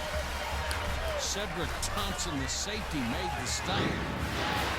Their running room has been up the middle. Yeah, Connor McGovern just completely blows up the nose guard, Cameron Botticelli. Botticelli thought that the play was going to go the other way, but that was just a blow-up block by McGovern. Hansbrough returns as the tailback. He'll get the call.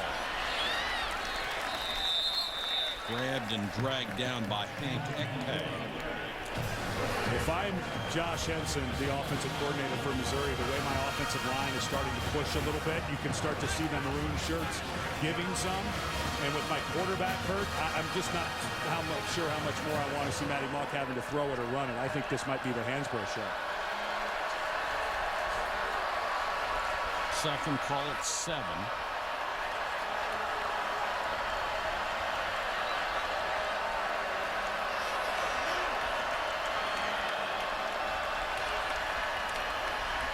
Mock short set, throws a slant to Sasser. He's got it. Well, if you could hit that with a get-me quarterback, and trying to get a report on Marcus Murphy, but we haven't seen him since he went out. But a ton of cushion for Bud Sasser. That's Jalen Myrick over there. Remember, Minnesota now down a defensive back with Derek Wells out with a suspected concussion. So still getting some throw game going. Murray is on the other side.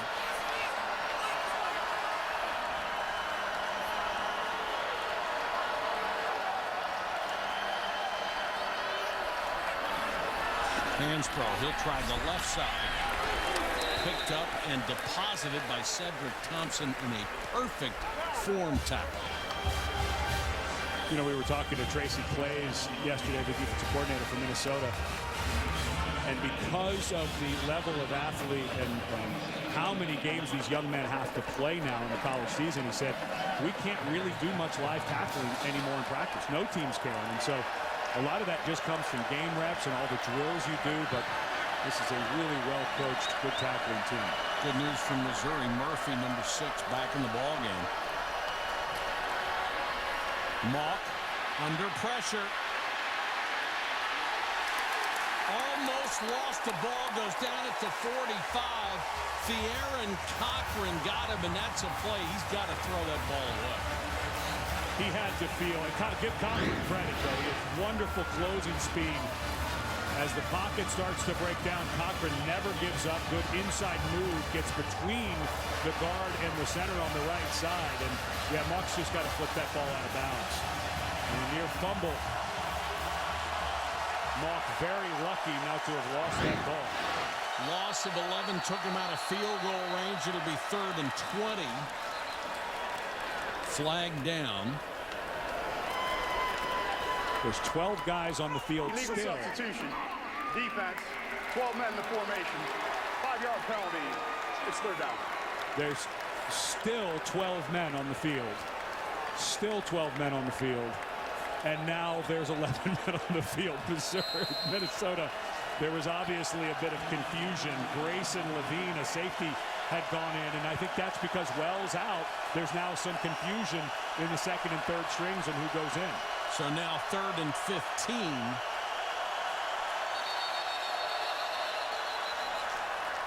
And Minnesota wants a timeout. And the coaching staff upset with those illegal substitutions. The issue is, if somebody gets hurt and you were 2nd team, now you're 1st. The guy behind you who was 3rd team is now 2nd.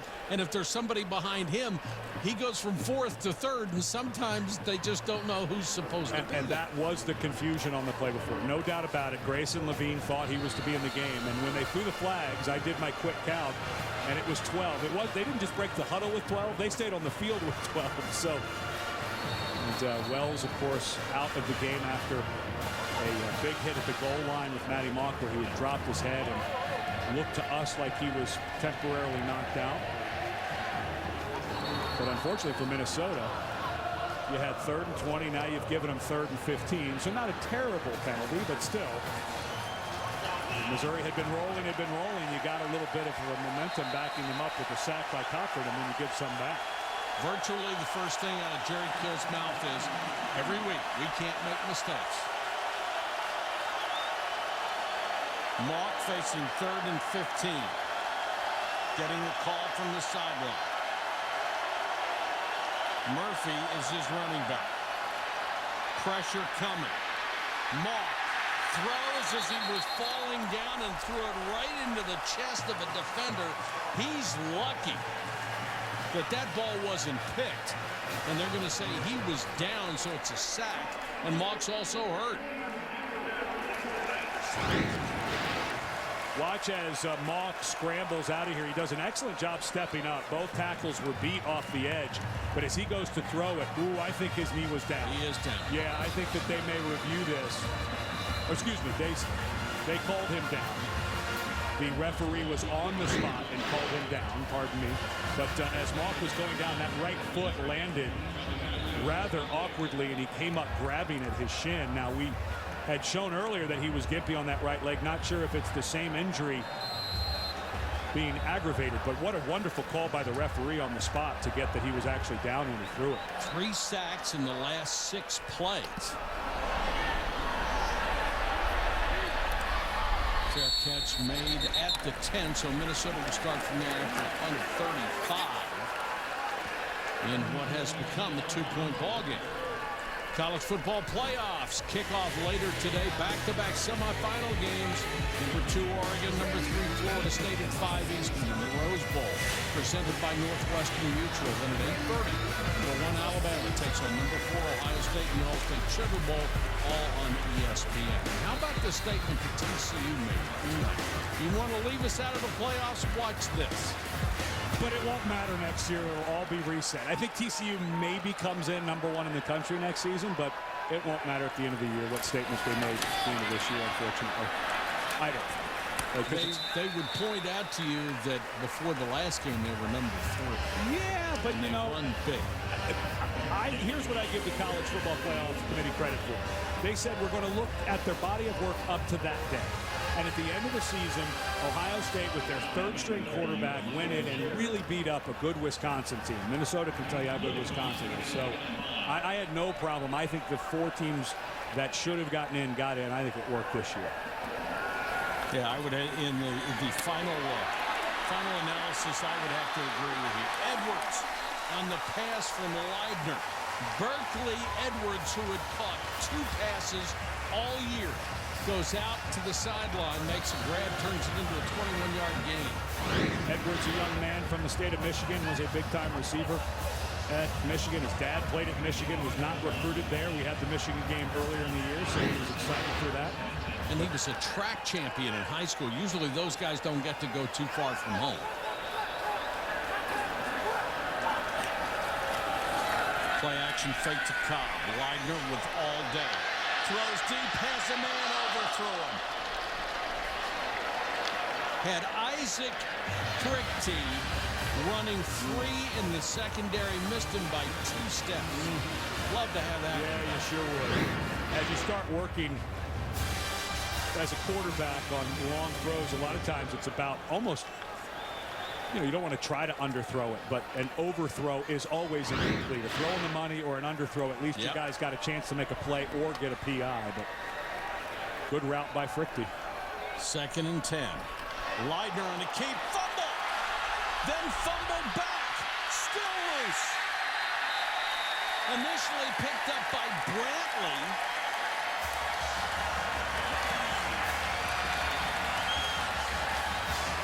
And then Braylon Webb was the man on the spot as Brantley tried to tuck and go. Of course, Brantley had the fancy feet on the fake punt earlier in the game. But that ball was never put away properly. It was forced by Shane Ray. The fumble forced by Shane Ray, but it looked to me like Leidner never really had that ball as he put it away. And Brantley tried to pick it up and run, and then Webb, the former high school quarterback with good hands, comes to clean it up. I know Shane Ray gets the forced fumble there, but I'm not sure if that just wasn't a mishandle by Leidner. Both teams have made big mistakes, giving the other clubs opportunities. What can Mock do with this one, starting from the Minnesota 34? Fake to Murphy. Just floats it up down the middle. Almost caught for the touchdown, knocked away at the last moment. Jason Reese, the tight end, and that was an awful throw by Mock. He sure did hang that up there. Falling backwards. Boy, did Reese get away with one. He did, and this is a partisan Minnesota fan, way more people here, but they wanted offensive pass interference on Cedric Thompson, and I'm not sure they shouldn't have gotten it. I'm sure they should have gotten it. This presentation to the Buffalo Wild Wings Citrus Bowl will continue after these messages and a word from our ABC stations. Ready to start the fourth quarter with Missouri up by 2. Maddie Mock nearly had another pick as we ended the third quarter. Janine Edwards has more on him. Janine? Well, Mike, that end-of-quarter TV timeout could not have come at a better time for Maddie Mock, because when he last came off the field, not only was he limping, but he looked exhausted and he looked woozy. He sat down and the trainers immediately started looking at his right calf. He took a big hit to that right calf, so they were stretching him out. But then with the turnover, he had to run right back out onto the field. But this couple minutes that we just had in break here has given him a chance to catch his breath and stretch that leg a little bit more. All right, Janine, thanks very much. We start from the 34, 2nd and 10. Hansbrough is the running back. Murphy not in the ball game right now. All 3 wide receivers set to the left.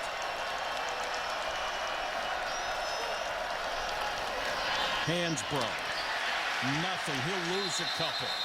The center of that Minnesota defense, led by 96 Stephen Richardson, shoved him back, and it'll be 3rd and long again. Stephen Richardson is as good a young defensive lineman as I've seen in a long time. An undersized guy at 6'2", 290, just a true freshman.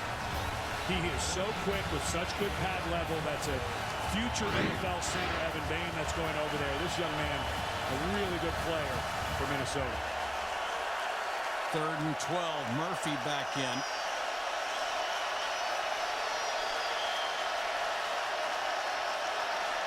Blitz. Mock with the fake. They wanted to set up the screen. They get it to Murphy, and Murphy dives for the sticks. But they're going to mark him out of bounds to the 27-yard line. That's short. And Marcus Murphy slow to get up again. Boy, we've had just a lot of guys get banged up. Maddie Mock, it makes sense that it might be some type of calf contusion or something, the way he's been moving. Murphy slow, but now here you are. And I think you're at that point in the game where you're right on the line. Look, they're going to go for the field goal. Missouri's going to go for the field goal here, but you're right on that line of going for it. This will be Baggett from 45. He's hit 2 shorter ones, 21 and 33. And nothing doing. Stephen Richardson got in. It looked like they botched the snap with Webb on the hold. Holding. Number 86, offense. The penalty is declined. Play results in short of the line of game. Change of possession. First down, Minnesota. Would have wiped it out anyway.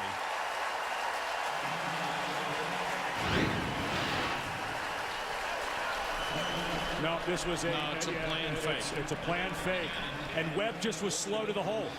They had it set up. They had the left tackle, Mitch Morris, over there. They had Sean Culkin, the tight end. Gary Pinkel calls his 2nd fake kick of the game. And that one, I think, was just Braylon Webb, who's a safety by trade, even though he played quarterback in high school. I think it was just a little slow. I don't mind the call, though, because you're right on the edge of field goal range. If it gets blocked, if you pick up that first down and score, you're up two scores. Leidner can't get out of the backfield. So they've had 3 trick plays on special teams. Well, they started with an onside kick in the second half. Missouri had already run a fake punt in the second half, and then, the first half. Then Max Williams hurdles 2, not just 1 Missouri Tiger, and then Maddie Mock decides to finish off a run, and unfortunately, Webb, the safety, was finished up in that play as well. Then a fumble, and then another fake kick by Missouri. The hole. Leidner. Incomplete. Right into the arms of Berkeley Edwards, and he couldn't hold it. Perfect throw by Leidner. And you know, the sun over his left shoulder could not have come out at a worse time. And remember, Edwards, a running back by trade, and I think he may have lost that ball. Wonderful throw by Leidner. Johnson was late getting over there. Let it get into his body. Yeah. The sun, Mike, it must have come out about 30 seconds ago. It has been a cloudy day all day. And for poor Berkeley Edwards, he gets it right in his eyes as he turns around. So what would have been a huge first down is now 3rd and 10. Widener again throws underneath to Fricke, but that's well shy of a first down out at the 32. And Minnesota will have to send on the punt team. And one of the things when we were talking to Jerry Kill about Marcus Murphy, who is back from Missouri, he seems like he's been a little banged up. He said, we'd love to directional punt. We'd love to try to get him stuck on the boundary, but our punter just doesn't quite have the directional capabilities, Jared Hartman, so it's all about hang time. You got to get it up over 4-2, which allows your coverage unit to get down to 40 or 50 yards to make the tackle. Mortel, first team All Big Ten, averaged over 45 yards a kick, but that's the 3rd straight line drive kick he's had to Murphy. And there he goes. Murphy, the kicker to beat, still on his feet. There is a flag down, however, back at the 20. Murphy goes 82 on a line drive kick. Now we'll check the marker. You cannot keep giving a guy like Murphy opportunities in the kicking game.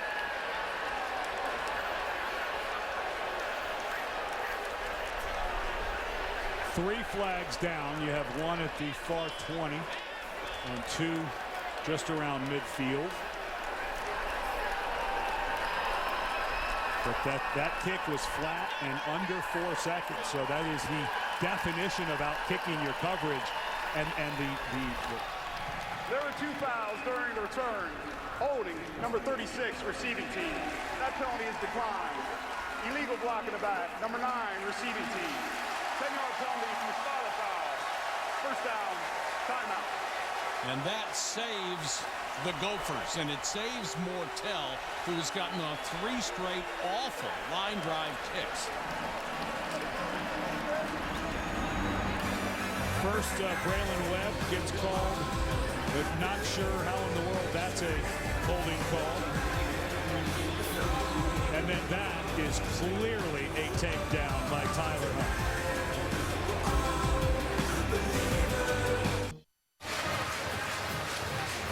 Well, Marcus Murphy got this call back. The official said the block was on number 9, but that's not where it is. There's the illegal block in the back right there by David Johnson. Then there was a holding call further up the field. So, of course, Minnesota takes David Johnson. There's the holding call. But they took the block in the back by David Johnson. We had thought that they had called Braylon Webb, but it was actually Johnson. And my apologies, I mentioned Jared Hartman as the punter. He is the punt snapper. That, of course, is Peter Mortel, the punter from Minnesota. So instead of an 82-yard punt return for a touchdown, this is Hansbrough who lost his footing. They're backed up all the way to the 10.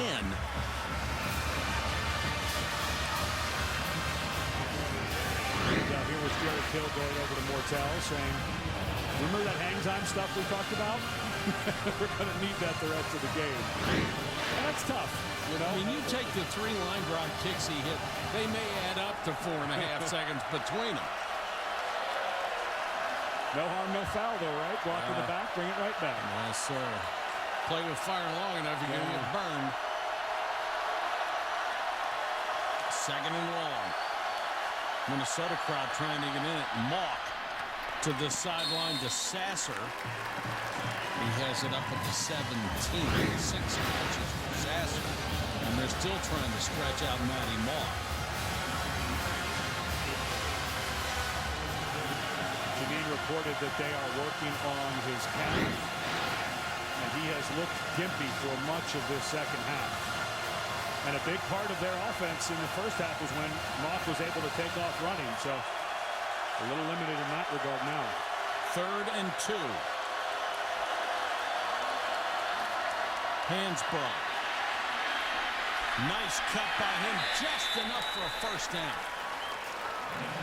Boy, he made that initial cut to the outside. Campbell dove for his ankles and held him to a short game, but not enough to stop the first down run. Pretty good blocking on the outside there, Jason Reese. Freshman tight end. They're trying to get a little more run here in the bowl game.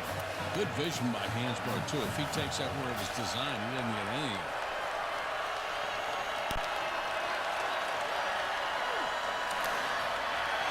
Mock got it out to the tight end, Colton, who has his legs cut out from under him by Antonio Johnson. And this secondary for Minnesota has been really good. And they're down a guy, Derek Wells, who went out with a suspected concussion after a hit with Mock. So down one of their better guys. But that was Johnson reading the screen. There's Wells with his helmet taken away for the day. Unfortunately for the senior, his career is done. He was playing a whale of a ball game here before he had to go out. 9:37 to go in the game, but the way both of these teams run their offense, that is significant. And here's Hansbrough. He's got a big seam up the middle. And Hansbrough, 78 yards for a touchdown.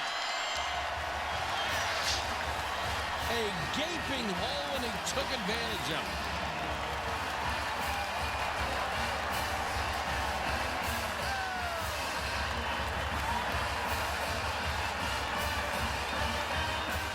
They have exploited the middle in that Minnesota defensive line. The center Bain, the right guard Connor McGovern. Boy, that's just blow-up blocks there. McGovern took 92, Robert Dongole, and just pushed him all the way across the formation. And even though he's a short strider, Hansbrough is walking away from the secondary of Minnesota. 13 carries, 110 yards for Hansbrough. The point after is good. And the Tigers are now 26-17.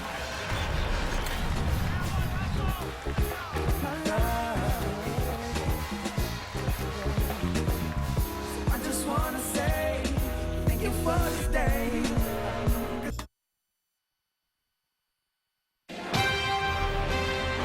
ESPN College Football, brought to you by the Volkswagen Signed and Drive event. Gopher fans showing their spirit at Orlando Bowl Week fan headquarters yesterday with a pep rally, the team's cheerleaders and bands. Think about Hansbrough.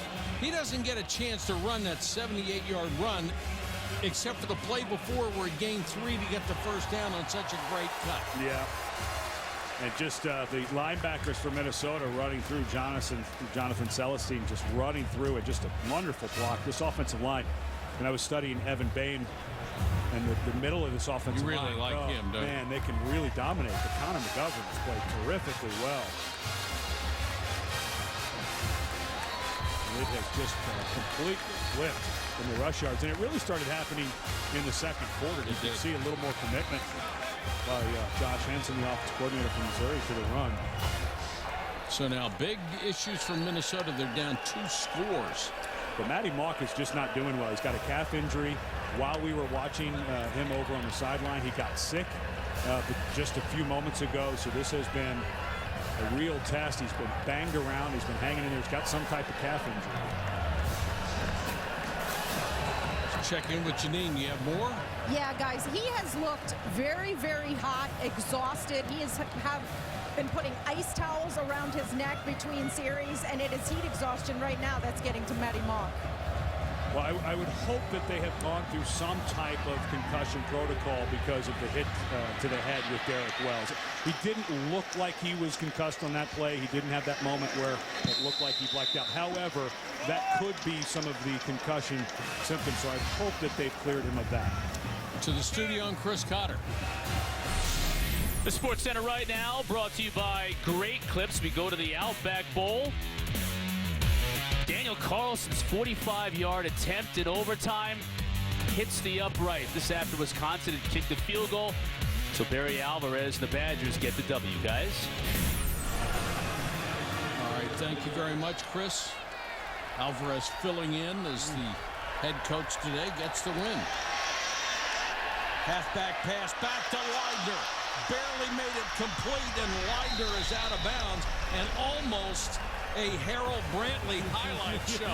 He picks that the big guy has got a touchdown. I really have liked the Brantley. This is a super athletic guy. This was a throwback the whole way, and Brantley just was having nothing to do with it. Well, we've seen how fast he is. He needs to work on his vertical jump now. He's got the speed. Now he's got to work on the lift. Good throwback, though, over the top of a defensive lineman. Had the presence of mind, at least, to get it up like that. Cobb, for only a couple, Minnesota trying to run Cobb again. Missouri just made up his mind after the first quarter. You're not going to do this. You're going to have to beat us throwing the ball. And you just the clock starting to tick away here. If you're Minnesota, not sure how much you want to be huddling for this long and taking this much time. They're going to have to show some urgency now. You're down 2 scores, and this clock is really starting to melt on you. And the way Missouri's running the ball, you just don't know how many chances you're going to get. Widener with time and throws behind K.J. May, who was going straight down the middle of the field. Cobb gained 47 yards on his first 10 carries, only gained 15 yards since then. If you're a good defense, and Missouri is, you can take one thing away for sure, and they've taken Cobb away. And that's Dave Steckel, who's coaching his last game as a Missouri Tiger, as he goes down to be a Bear of Missouri State, the new head coach. And any of his staff members listening, 3 o'clock Sunday is your first staff meeting, and that's no joke. Yeah, be there at 2:55. The former Marine will tolerate nothing less. We wish him all the best there, having a chance to run his own program. Smart guy. He decided to take 7 of the 9 assistants that he hired for his staff are all former graduate assistants or coaches at Missouri. He feels like the program here under Gary Pinkel, and Steckel worked for Pinkel at Toledo as well and came with him. So he's going to take this program to Missouri State, and I have a feeling that they're going to do very well. Widener. You can only hold it so long. Marcus Golden with his second sack. Give him 10.5 for the year. Cobb initially slowed him down, but that's all he could do. Yeah, and this is just not what Minnesota is good at. That time, Cobb needs to go in and be more physical there. You know this guy is going to jam you with that inside hand. Cobb went over there with a pillow. You need to go over there with a sledgehammer against a guy like that. They had 41 a year ago. They're already up to 44 this season with 2 today. And Golden Ray, those bookend pass rushers, saddle up and rip here. Williams had that ball tipped and couldn't hold it. Good coverage by Ian Simon. You know, the hard part here now for Minnesota, 3rd and 17. You're on the plus side of the field. You know, some type of screen or maybe even a Cobb draw, because I think you've got to go for it here on 4th down. I just don't think you're going to get the ball back 2 more times if you punt this ball away to Missouri to win. And it's not just getting it back. With your style offense, how long is it going to take you to score at all? You may be very well right. So I think that you're not trying to get all 17 here. Somewhere between 7 and 15 yards would be just perfect. Here comes the 4-man pass rush. Widener in trouble. Shovel pass dropped by Cobb. That's incomplete. There is a flag down. It looked like a hold, which would back them up even further if Missouri chooses to take it. Number 65, offense. The penalty is declined. It's 4th down. Now here's the hard part for Jerry Kill. 4th and 17. I mean, you're not built for this. You're not. I mean, I still think you have to go for it. I think punting the ball away here, I don't think you have a chance to win. I just don't think Missouri's going to give you 2 more possessions and enough time for you to score. So I know it's 4th and a mile, but I still think you kind of have to think about going for it here. Murphy is deep. Peter Mortel has kicked 3 consecutive line drives to him. Much better kick this time. Hangs it up toward the sideline. They let it go, but it goes into the end zone. So the one time they needed Mortel to have a little more touch on it, he didn't after a punt of 48, but a net of only 28. Welcome back to the Buffalo Wild Wings Citrus Bowl. That's Eric from Indy. Oh, blowing kisses even. Kenny from Dallas. Buddy John from Alabama. Tommy from New Hampshire. And in spite of the Hawaii hat, it's Dutch from San Diego. Dutch shoots all of our billboard stuff. He's a terrific photographer. And we want to wish Janine Edwards all the best in her new assignment as a reporter for SportsCenter. She will not be with us anymore We will never have a better reporter or a better friend. You have been awesome. Murphy breaks a couple of tackles off to the races with that brilliant speed. Inside the 20, inside the 10. A gain of 69 yards for Marcus Murphy.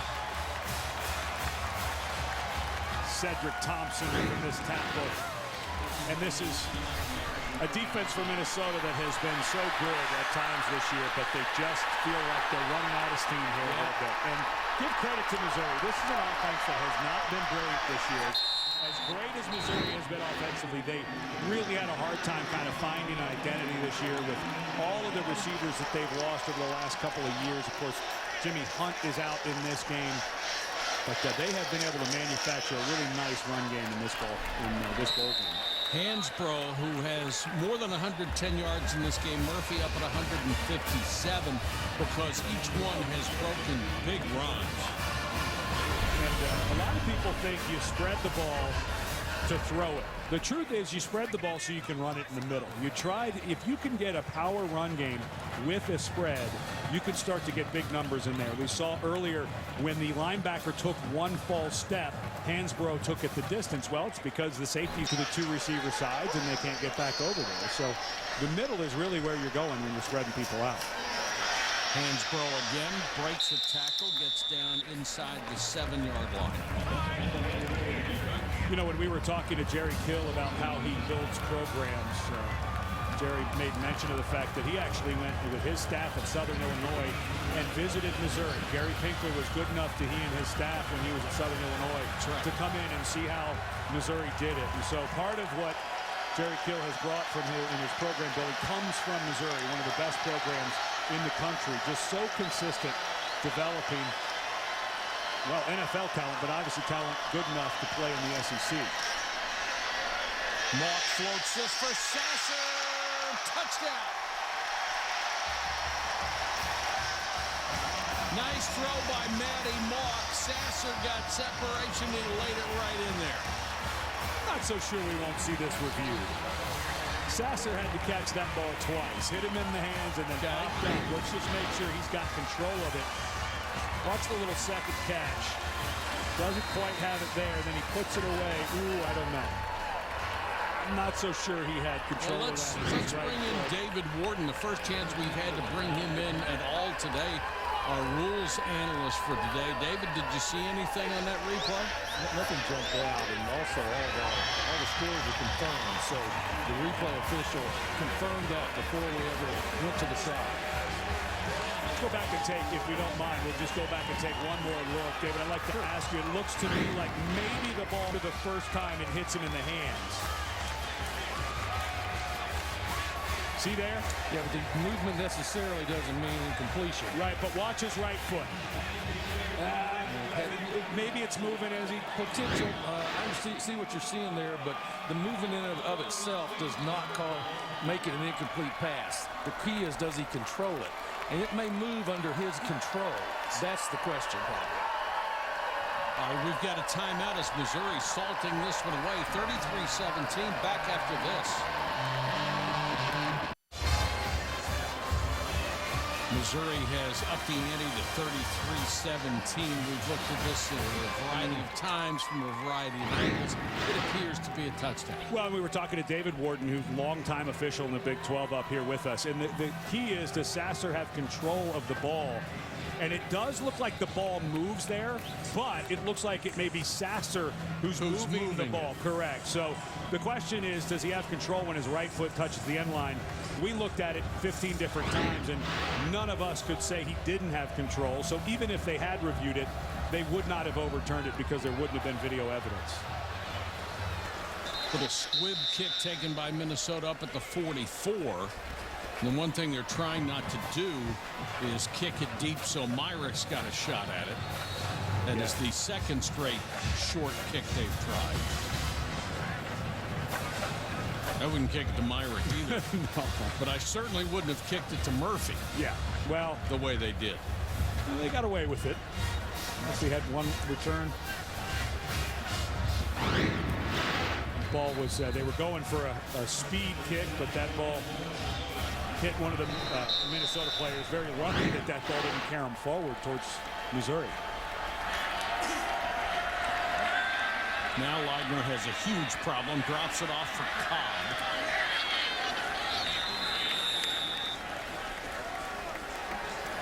Clock will stop temporarily.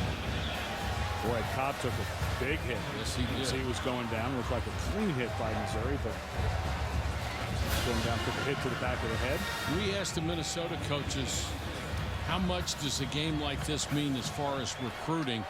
And they said it means a lot. You know, guys who may not have given them the time of day 4 years ago are now saying, oh, Minnesota, well, come on in and sit down. Let's talk about this. That's the number one thing you have to do, is gain credibility with the high school coaches. Because ultimately, those are the guys that a lot of young men are going to lean on when they're looking for advice. And Minnesota and Jerry Kill and his staff have proven, if you send us a player, we're going to develop them. They're going to be good. They're going to have a chance to play in the NFL. They're going to play in a great conference. We're on the upswing. There's a lot of things to sell for Minnesota. And Tracy Claeys, the defensive coordinator, was talking about Minnesota comes down, like a lot of schools, into Florida to recruit. And they went out to a high school game this week, or when they first got here, just to watch. They can't recruit. And there were coaches coming up and saying, we love what you guys are doing up there. He said the credibility has just gone through the roof for them. And you saw Jerry Kill's record with his coaching staff at Minnesota. He has done this at every single stop he has made in his coaching career. They have not taken an easy way to get here. Northern Illinois, Southern Illinois, Emporia State, Saginaw Valley, not a football factory among them.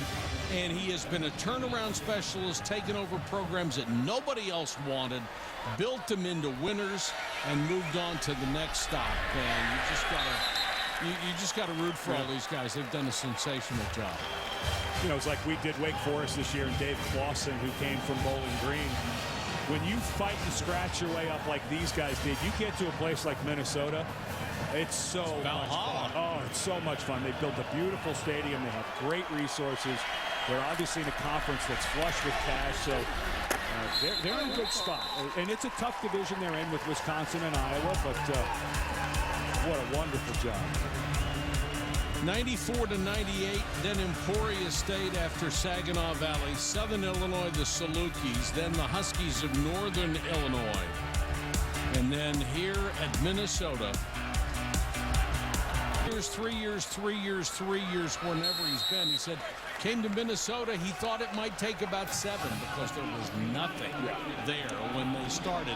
But this is his 4th year. They've had back-to-back 8-win seasons for only the 5th time in 108 years. Now that's progress.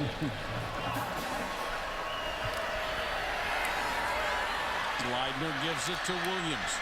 Looking for somebody to jump over or run over. Yeah, if you missed earlier in the game, Max Williams, well, you'll see it tonight on SportsCenter's Top 10, I hope. Not 1, but 2 Missouri Tigers he left over for a touchdown. And I think the clock is, Minnesota's given it all they've got. This is actually a pretty good little throw game they've come up with here. And Williams, not your typical 5'10", 175-pound hurdler either. He goes 6'4", 250.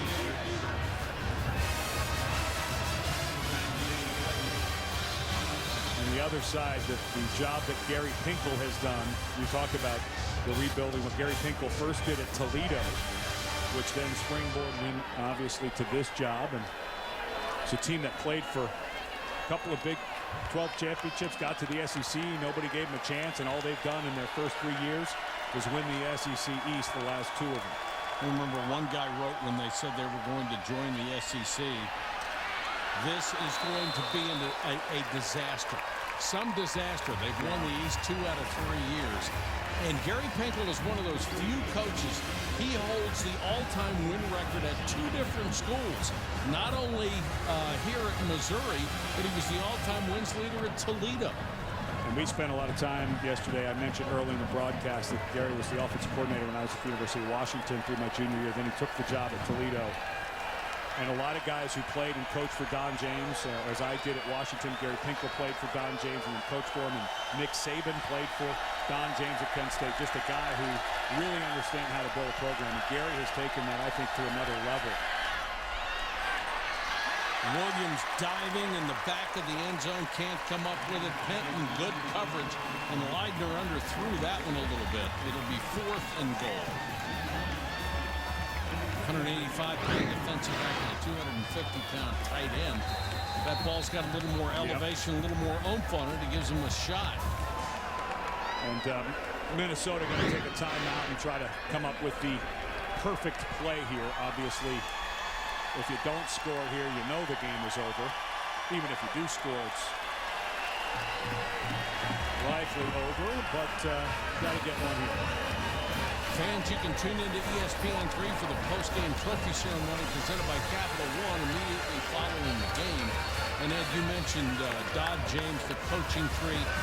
Every time we run into somebody who coached under Coach James or played for him, nothing but the ultimate respect. And I was lucky enough to play for Coach James, who of course we lost last fall. Gary was the key speaker at Coach's funeral because Gary's the only guy who played and then coached for a long time under Don James. But if you ever meet Nick Saban and say where it all began, Nick Saban was headed home to be an insurance salesman in West Virginia after his last year. And Don James said, no, I think you can be a coach. Became a graduate assistant. And all of the greats that Saban has worked for, he said, nobody did it better than James. And that has paid off all the way through Pinkel in Missouri. Cobb on the direct staff. And then K.J. May. And May throws incomplete. So they go with the kick play, or trick play, excuse me, and Fricky in the corner of the end zone has the ball overthrown. May have overthought this just a bit. I think the evaluation that Nick Saban might turn out to be a good coach was probably spot on. Not sure you want K.J. May throwing the last pass of the season potentially, but you are trying to score, so you pull out all the stops. But I think Gary Pinkel is one of those guys, you know, hasn't had the breakthrough and won a conference championship in the Big 12 or the SEC yet. But I think it's high time to start looking at this guy. And when you talk about people who understand the process and how to develop young men, they call it Missouri made. They take a lot of pride in taking young men and turning them into really good ball players. Left tackle Mitch Morris, who may end up being the second left tackle drafted here. Last year, of course, Justin Britt went in the second round. But this guy was a basketball player in high school, and what they look for is, do they have the ability to get bigger, or do they have the ability to get faster or be fast? They really don't worry about football at the high school level because they feel so confident in how they develop players.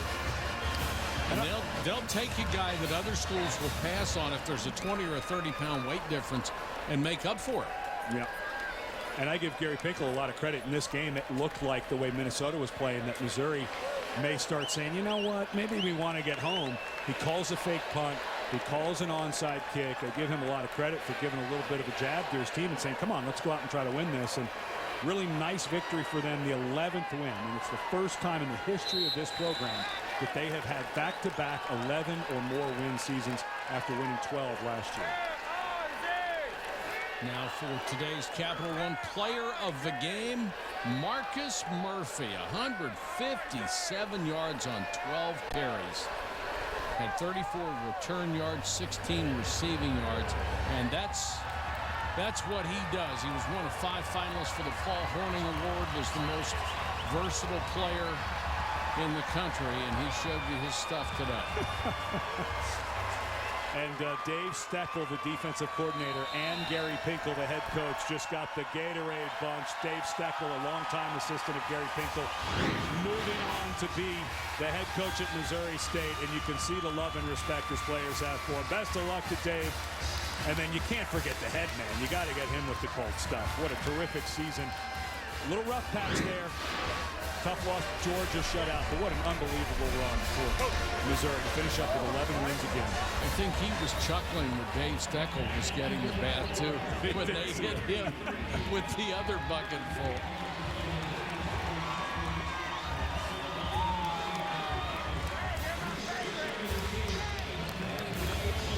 what a wonderful programs that we have seen today. Both Minnesota and Missouri as the best in the business developing young men. Missouri comes out on top, the SEC team, but a really good effort by Minnesota.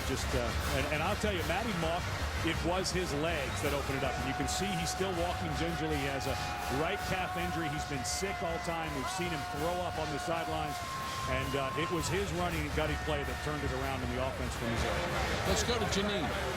Coach, congratulations. This is 23 wins in 2 years now, a new program record. Today, your quarterback was banged up. Marcus Murphy was banged up. You were down a receiver. What are you most proud of?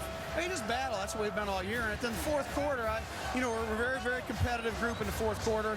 And we also have guys make plays. I mean, that's you have to do the combination of both. You can be competitive, but nobody makes plays. It's not going to happen. And we did it on both sides of the football. So just real proud of our players and our staff and everybody, and happy for our Mizzou fans. When the score was 19-17 and Marcus Murphy's punt return touchdown was called back because of penalties, your defensive coordinator, Dave Steckel, gave an impassioned speech to his defense. I know your team won today for their seniors, but I think winning for Coach Steck had something to do with it as well. I don't think there's any question about that. And I saw him getting Gatorade, so I said, I'm not going to get any today. And I got whacked right afterwards. So, Coach Steck is remarkable, and I'm so happy we could finish for him like this, and he'll do a great job in Missouri State. You know, the last time you were here was 1972. You went out of the game with a knee injury. You were a tight end back then. You said your most vivid memory was being in the locker room with Mickey and Minnie standing over you when you were hurt. What will your most vivid memory be from today? Well, just finishing the season. I get to 11 wins. It's hard to win at that level. And it's typical of these guys. They battle and compete, and you just want them to get it. You got to go get it. And that's what I'm so very, very proud of. Congratulations on a terrific season, Coach. Thank you. Thank you. Thanks.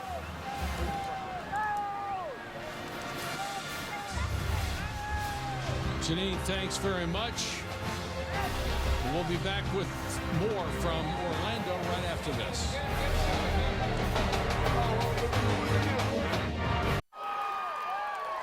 Welcome back to the Buffalo Wild Wings Citrus Bowl, where Missouri has beaten Minnesota 33-17. Certainly had our share of big plays, didn't we? What it felt like neither team wanted to hold on the ball. 3 turnovers in the first 3 offensive possessions of the team. To start the second half, Gary Pickett decides to do a beautifully executed onside kick. Then Max Williams, not one, but 2 hurdles into the end zone.